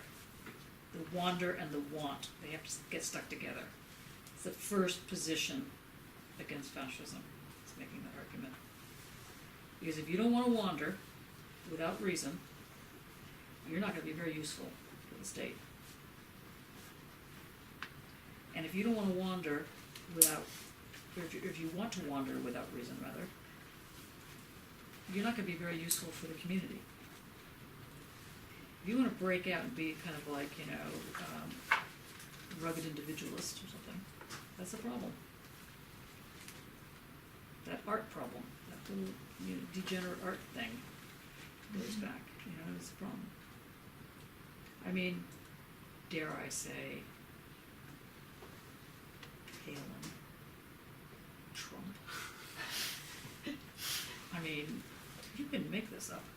It is just, in fact, when I was in my console meeting with the bereavement suicide group, the counselors turned to me and said, "This might sound off topic, but what do you think of Donald Trump?" Well, maybe we should all commit suicide. I don't know.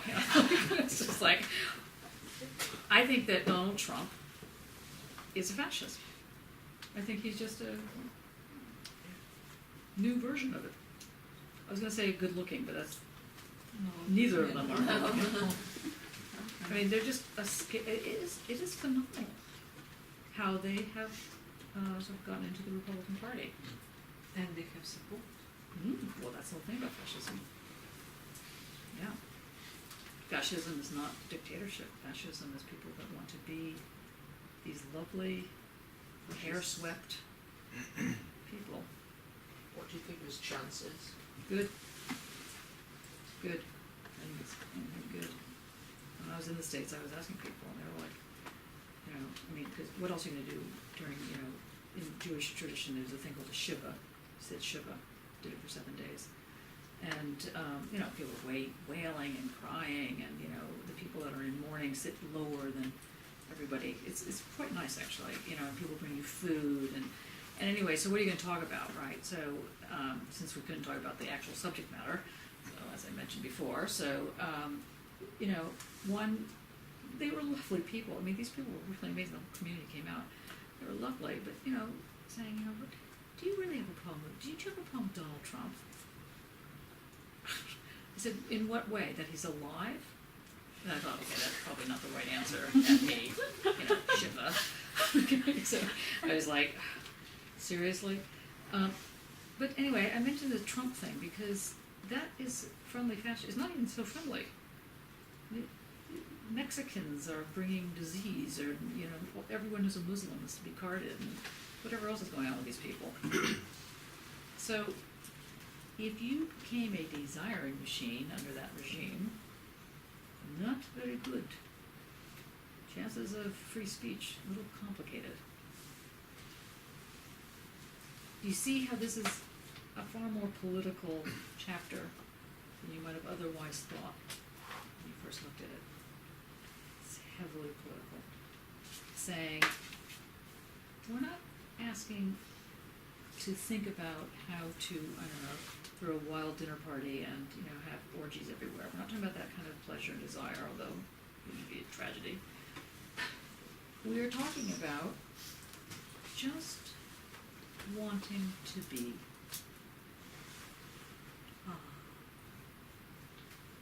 To want to be, and to want to belong, but not in this really dramatic sense, just in a very gentle stroll.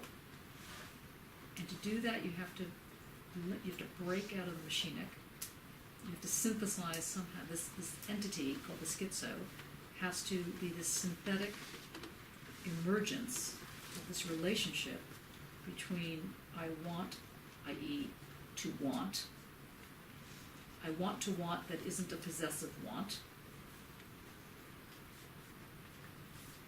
And by possessive, I mean greedy. It's not a greedy want. Like, I want a house with a washing machine in it. I think everybody should have a house with a washing machine in it. I don't think anybody should have to wander somewhere. On the other hand, if there were places that, like laundromats, for example, that were not horrific, it might not be so bad to wander to a laundromat. It would be like the watering hole. You learn a lot. But I certainly want to live in a house that has toilets in it. Imagine my surprise when I came to this country and there were people I not first lived with, but lived with at some point. They didn't have a toilet in their house. And I thought to myself, I must never have gone to the bathroom in this house. Because I was living with them one point. I said, where's your bathroom? And they said, oh, it's outside. I was like, it's outside? Seriously? Don't you get cold?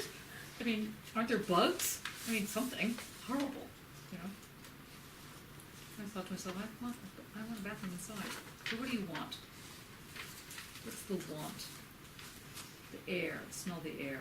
That's a want. To not be arrested while you're walking down the street. That's a want. To walk down the street and not be noticed. That's nice.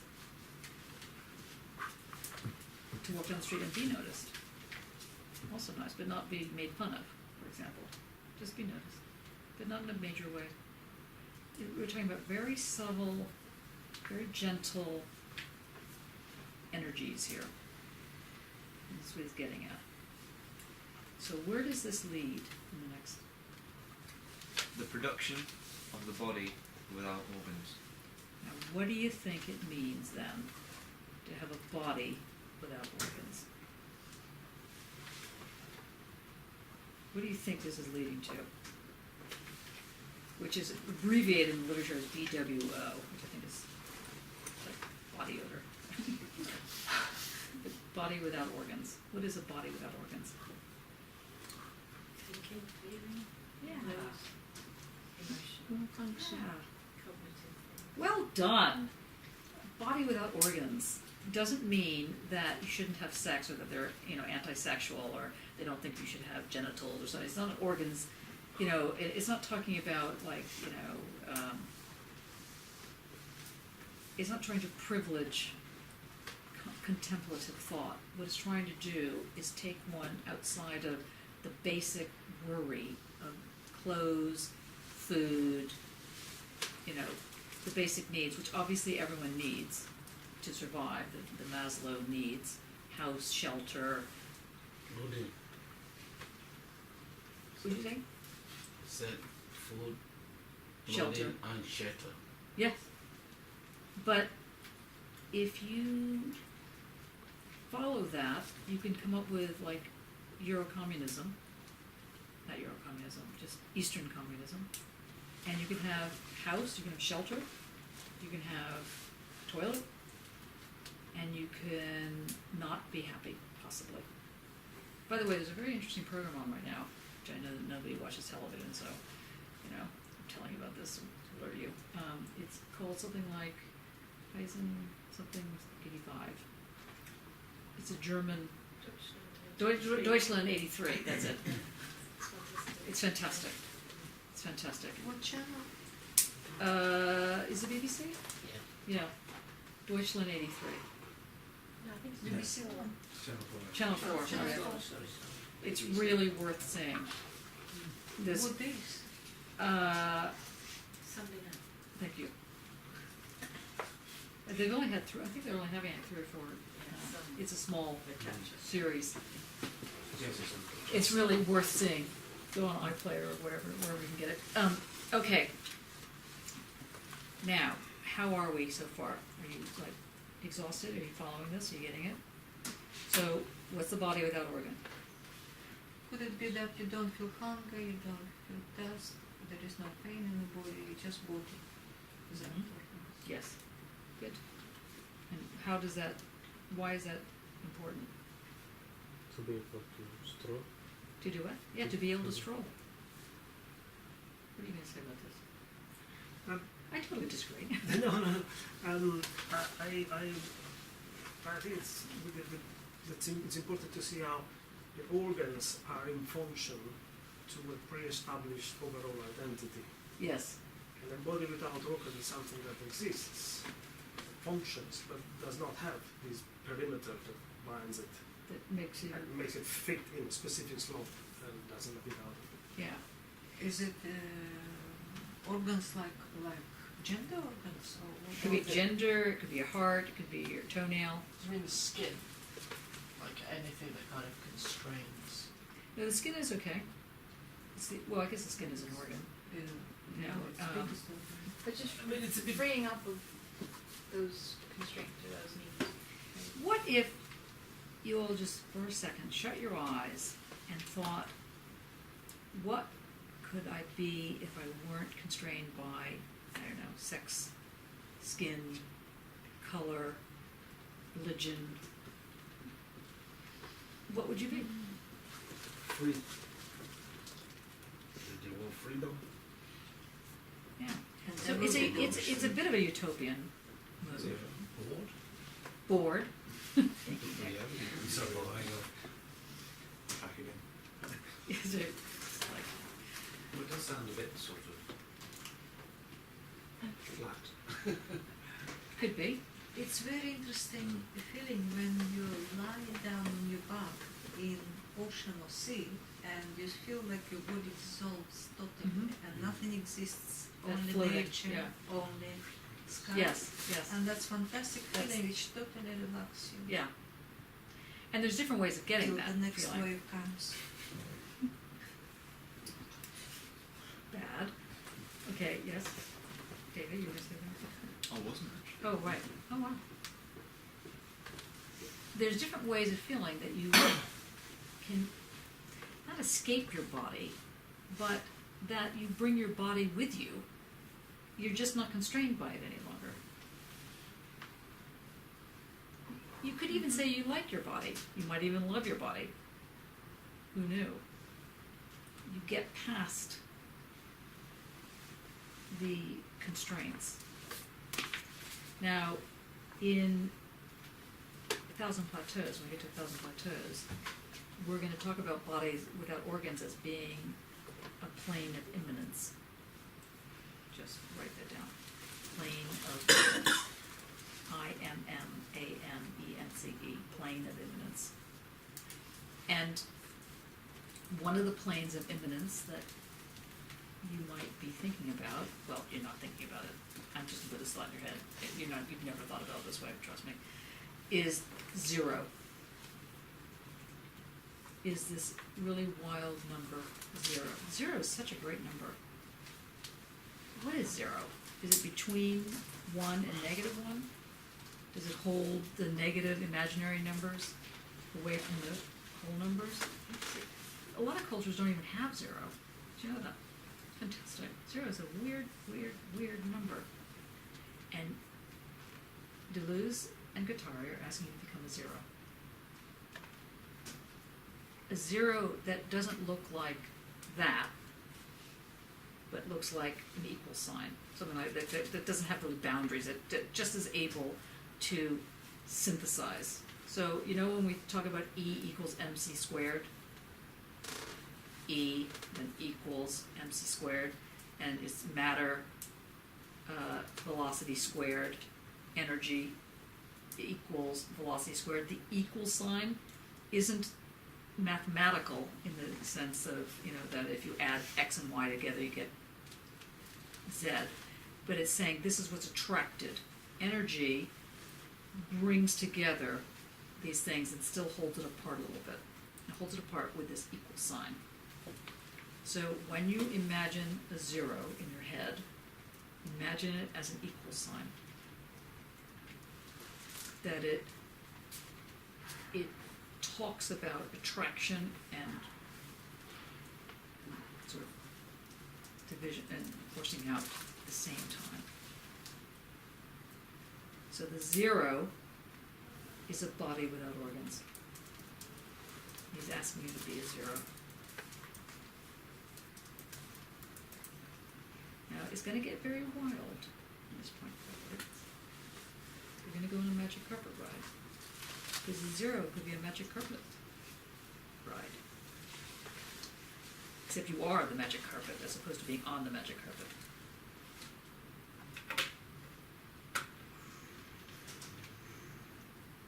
Yes. Okay, what's next on that list? Number 2. So sorry, can you just reread now 1? 1. Desiring production. The schizo stroll. Nature and industry. The process. Desiring machine. partial objects and flows, and the first synthesis, the connective synthesis or production of production, the production of the body without organs. Number 2, body without organs. Anti-production, repulsion, and the paranoid machine. Repulsion. Why repulse? What does it mean to be repulsed? Thank you, Fred.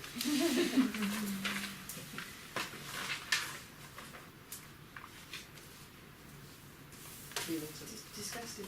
Disgusted. Distance. To Yeah. want distance from something. Yeah, but distance that's filled with disgust. Yeah. Right? It's not like, just like, you know, you stay on your side of the corner, I'll stay on my side of the corner. You want that because desire includes not just being this happy, strolling creature, you know, going la la la la la, but also being frightened, also being disgusted. And it's not saying, he's not saying don't be afraid of fear. He's saying be afraid of fear. Fear is something you should know about. It help you in a pinch. It's be alert to these things. They're all part of the picture, but you've got it out of your mind. You've got to bring it back in. So the body without organs does not mean, like Ro was saying, it doesn't mean that it's the body that doesn't think or feel. It's exactly the reverse. And the thinking and the feeling are those that include all of the spectrum. Yeah, go on. Desiring production and social production. How anti-production appropriates the productive forces. Okay, now what do you think anti-production is referring to? So if production is about, let's say production is not about making something useful as in utilitarian, but production is about making your art. I'm not saying that your art isn't useful. Is it cycles? I always think, maybe it's just me, but I always think that something that's anti-productive is something that is cyclical. That just repeats itself without actually developing. It could be cyclical in that sense, but anti-productive also means that there's something about productive that one is trying to get to. So anti-productive is going to prevent the productive from happening. And the question is, what is the productive here? What is he advocating is to be produced? What if one is going to fight fascism, what should be produced? Not quite autonomy. Well, in what is it called, starting at the very beginning? Position. No, what's the very first part? Close. Starts with an S. No. Schizo. We got there at the end. Now, I do know people that have been schizophrenic, and I have to say that this is what annoys me about this entire thing. However, because it's not as much fun as it sounds. However, what he's getting at here is this ability to think outside the proverbial box, and to even know that there's a box. Some people don't even know they're in a box, let alone to think outside of it. So, anti-productive can be those things that are brought to bear that forces you into a box that you don't even know you're in. So you're not being able to produce.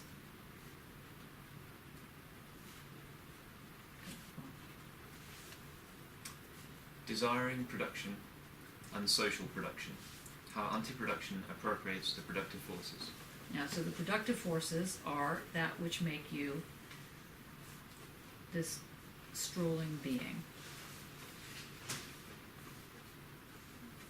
that make you buoyant, that make you able to to really have a body, to love your body, to know you have this body, and not be constrained by it, but to be empowered by it.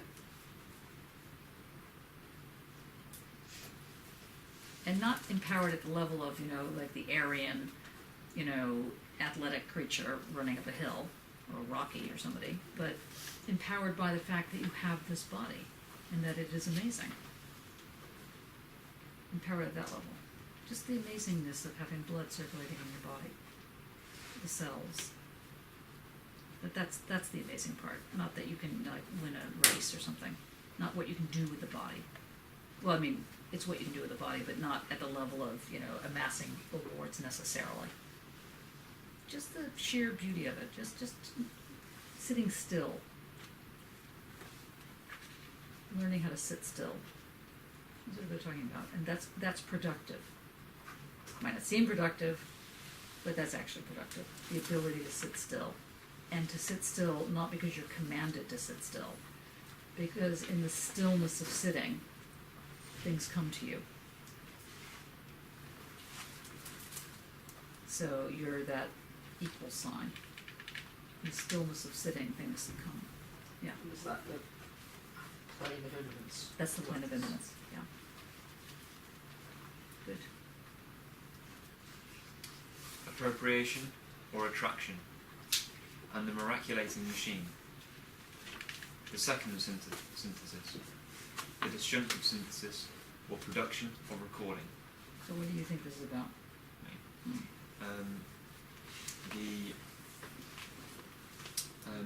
The ability for our desires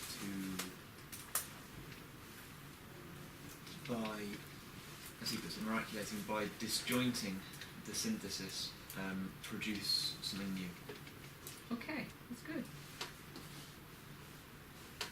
But before we produce something new, what does it mean to have a second synthesis? What's the second synthesis about?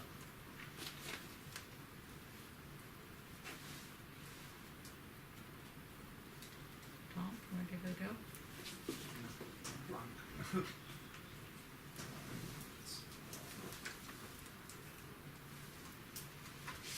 I think it's kind of given away by the first two words and the last. Okay. That's in my thinking. Appropriation or attraction and recording. If you're on this role, you're both attracted by, and that may change, thinking about sense memory and that kind of thing, that may change things, and that may appropriate new kinds of not just thinking, but new bodies with our organs. So it's the recording process. It's this continuous attraction, appropriation that actually creates new relationships. Very good. Brilliant. So, and what is this here? Oops, sorry. No, that's not no. So after the recording, what does he say? Either, and there's an ellipsis for those who can't see, or, and then the ellipsis. So it would read either, or. So what does it mean to say either, or, following this notion of recording? What do you think he's talking about here? And let's think about Panis's work today. So in the work, you could have pulled threads from anywhere on your canvas. You chose to pull them where you did. Did you have a reason?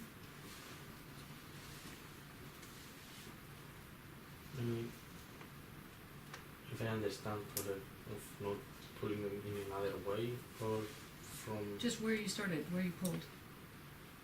from the part of the canvas, Yeah. and the particular part I wanted to be like this. Right, so the size of the canvas was both arbitrary and not arbitrary, right? The size of your canvas that you chose. I don't know the arbitrary. Arbitrary means wasn't figured out to the precise moment. Yeah, Wasn't calculated. the size of the canvas. Yeah, the size. It was a calculation, but it wasn't you didn't like take your ruler out and measure, did you? No. but then the sides of the canvas sets the not consciously, I can't say it. Yes, that's I right. mean, it sets how it will be the shape of the unpicking. Yeah, so you Has a pick something. relationship. You could have picked it here, or you could have picked it Yeah. there, but you picked it there. Yeah, So that's just what happened. yeah. Or you could have done it somewhere else. Mm-hmm. But it would have done different things, conceivably. But it also might not have done different things. It might have done the same thing. Mm-hmm. Didn't really matter in a certain sense. At that Yeah. point, they're all equal choices. Yeah, and So when you're recording in your head and you're walking, you could have recorded, I don't know, birds singing in your head, or the sun. It doesn't really matter what the recording is. It's just the that of the recording. okay. That's what they're getting at here. That's what you need to hear. Here, go on. The schizophrenic genealogy. And what genealogy mean? Well, it's, you're asking me directly. Mhm. It's a way of scientifically understanding the history by kind of inheritance, but it also shows a process of development. Okay, good. Now, can we go to if you can turn now to the introduction by Foucault. Because now that you have this in your back pocket, as it were, try not to forget it. If you go to further down where well, let's just, okay, so, who hasn't read for a while? Nick, you have something? I haven't got it. You haven't got the text. Oh, so we have a whole group over here. I don't have it. I have read it. Who can read out loud that isn't David? Tom, you want to read out the first sentence of that? Yeah. Can you see it okay? It's small. During the years 1945 to 1965, and referring to Europe, there was a certain way of thinking correctly, a certain style of political discourse, a certain ethics of the intellectual. Doesn't that sound like it is today as well? Read that again, just so people can hear it. During the years 1945 to 1965, I am referring to Europe, there was a certain way of thinking correctly, a certain style of political discourse, a certain ethics of the intellectual. Good. And so 45 is the end of World War II. 65 is, during that time period, is the emergence of the Cold War. But there's also a way in which the academic world took on, and the art world took on thinking and doing, and there was a certain political correctness about it. Every era has its political correctness, even if they say they don't. Even the most radical groups are politically correct in their own little ways. So then what happens? So there's this way in which people are sort of being forced to think in a box. What's the next sentence? One had to be on familiar terms with Marx, not let one's dreams stray too far from Freud, and one had to treat sign systems, the signifier, with the greatest respect.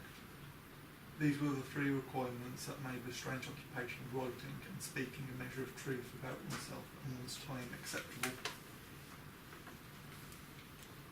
So when we were talking about sign signifier, this is plagued by this structuralism. Yeah. Go on. Then came the 5 brief, impassioned, jubilant, enigmatic years.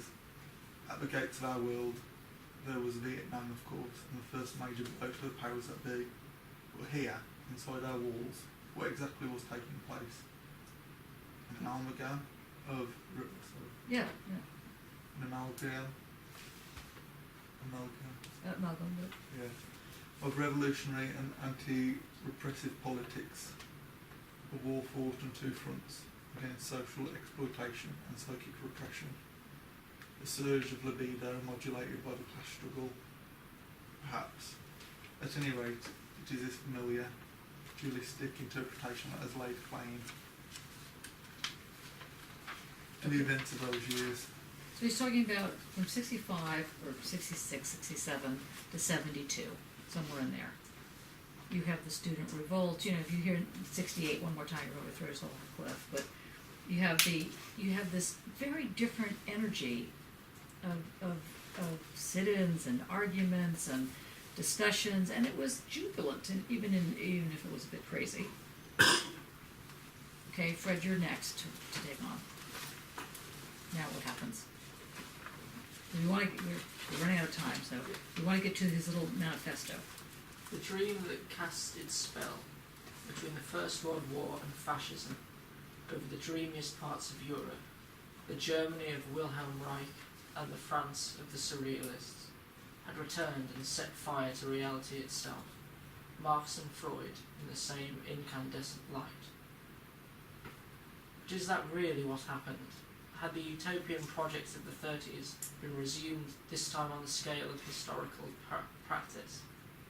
Or was there, on the contrary, a movement toward political struggles that no longer conformed to the model that Marxist tradition had prescribed, toward an experience and a technology of design that were no longer Freudian? It is true that the old banners were raised, but the combat shifted and spread into new zones. Anti-Oedipus shows first of all how much ground has been covered, but it does much more than that. It wastes no time in discrediting the old idols, even though it does not have a great deal of fun with Freud. Most important, it motivates us to go further. Okay, so hold on. The book that he's making a preface to is called Anti-Oedipus. Do you remember the edible complex we talked about in the last term? The complex that says you must kill the father and sleep with the mother. That's in order to become the man. And then there's a whole series of other things that happen for the female so that she doesn't become a lesbian. It doesn't work. So the point is that this is anti-Oedipus. How do you get your ego to survive the onslaught of being boxed in without becoming this greedy, obsessive, repulsive animal? Well, I say this respectfully, not about animals. How do you actually have what he would argue is an ego that allows for font of creativity, for the stroll? How do you do that? That's what he's saying. This has got to be an anti-Oedipal move. Machoism and the sort of femme fatale have to be sent off in a ship somewhere, drowned. That this notion of the hysterical woman and the dominating man, they just have to be lost, because the Oedipal move creates those characters. So it's time to get rid of it. Next. So they don't have the word queer yet. Come on. It would be a mistake to read Anti-Oedipus as the new theoretical reference. You know, that much heralded theory that finally encompasses everything, that finally totalizes and reassures, the one we are told we need so badly in our age of dispersion and specialization, where hope is lacking. One must not look for a philosophy amid the extraordinary profusion of new notions and surprise concepts. Anti-Oedipus is not a flashy Hegel. I think that Anti-Oedipus can be best read as an art, in the sense that is conveyed by the term erotic art, for example, informed by the seemingly abstract notions of multiplicities, flows, arrangements, and connections, the analysis of the relationship of desire to reality and to the capitalist machine yields answers to concrete questions that are less concerned with why, this or that, than with how to proceed. How does one introduce desire into thought, into discourse, into action? How can and must desire deploy its forces within the political domain and grow more intense in the process of overturning the established order? Ars erotica, ars theoretica, ars politica. When three adversaries confronted by Anti-Oedipus, three adversaries who do not have the same strength, who represent varying degrees of danger, and whom the book combats in different ways. Number one, the political ascetics, the sad militants, the terrorists of theory, those who would preserve the pure order of politics and political discourse, bureaucrats of the revolution and civil servants of truth. Number 2, the poor technicians of desire, psychoanalysts and semiologists of every sign and symptom, who would subjugate the multiplicity of desire to the twofold laws of structure and lack. And 3, last but not least, the major enemy, the strategic adversary, is fascism, where Anti-Oedipus' opposition to the others is more of a tactical engagement, and not only historical fascism of Hitler and Mussolini, which was able to mobilise and use the desire of the masses so effectively, but also the fascism in us all, in all our heads, in our everyday behaviour, the fascism that causes us to love power, to desire the very thing that dominates and exploits us. I would say that Anti-Oedipus, may its authors forgive me, is a book of ethics, the first book of ethics to be written in France in quite a long time. Perhaps that explains why its success was not limited to a particular readership. Being anti-Oedipal has become a lifestyle, a way of thinking and living. How does one keep from being fascist, even especially when one believes oneself to be a revolutionary militant? How do we rid our speech and our acts, our hearts and our pleasures of fascism? How do we ferret out the fascism that is ingrained in our behaviour? The Christian moralists sought out the traces of the flesh, lodged deep within the soul. Deleuze and Guattari, for their part, pursue the slightest traces of fascism in the body. Paying a modest tribute to St. Francis de Sales, one might say that Anti-Oedipus is an introduction to the non-fascist life. This art of living counters all forms of fascism, whether already present or impending, carries with it a certain number of essential principles, which I would summarise as follows, if I were to make this great book into a manual or guide to everyday life. This is where we'll end up on this last point, yeah. Free political action from all unitary and totalising paranoia. So free it all, free, get rid of it. See, it doesn't mean free as in it's free. Yeah. Develop action, thought and desires by proliferation, juxtaposition and disjunction, and not by subdivision and pyramidal hierarchisation. Withdraw allegiance from the old categories of the negative: law, limit, castration, lack, lacuna, which Western thought has so long held sacred as a form of power and an access to reality. Prefer what is positive and multiple, difference over uniformity, flows over unities, mobile arrangements over systems. Believe that what is productive is not sedentary but nomadic. Do not think that one has to be sad in order to be a militant, even though the thing one is fighting is abominable. It is the connection of desire to reality and not its retreat into the forms of representation that possesses revolutionary force. Do not use thought to ground a political practice in truth, nor political action to discredit as mere speculation, a line of thought. Use political practice as an intensifier of thought, and analysis as a multiplier of forms and domains for the intervention of political action. Do not demand of politics that it restore the rights of the individual as philosophy has defined them. The individual is the product of power. What is needed is to de-individualize by means of multiplication and displacement, diverse combinations. The group must not be the organic bound, uniting hierarchized individuals, but a constant generator of de-individualization. Do not become enamoured of power. It could even be said that Deleuze and Guattari care so little for power that they have tried to neutralise the effects of power linked to their own discourse. Hence the games and snares scattered throughout the book, rendering its translation a feat of real prowess. But these are not the familiar traps of rhetoric.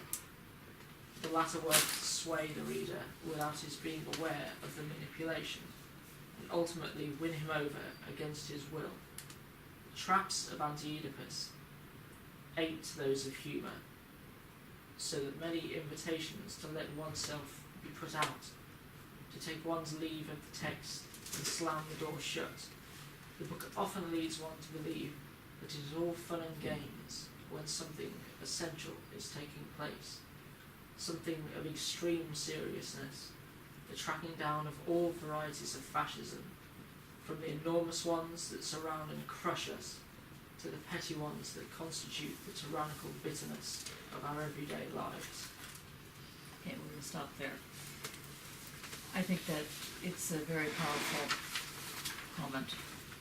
So next week, we're going to move into what we didn't have time to do today, which is looking at how this notion of techna that Heidegger develops follows through in this individualization, this kind of nomadic mood. Okay?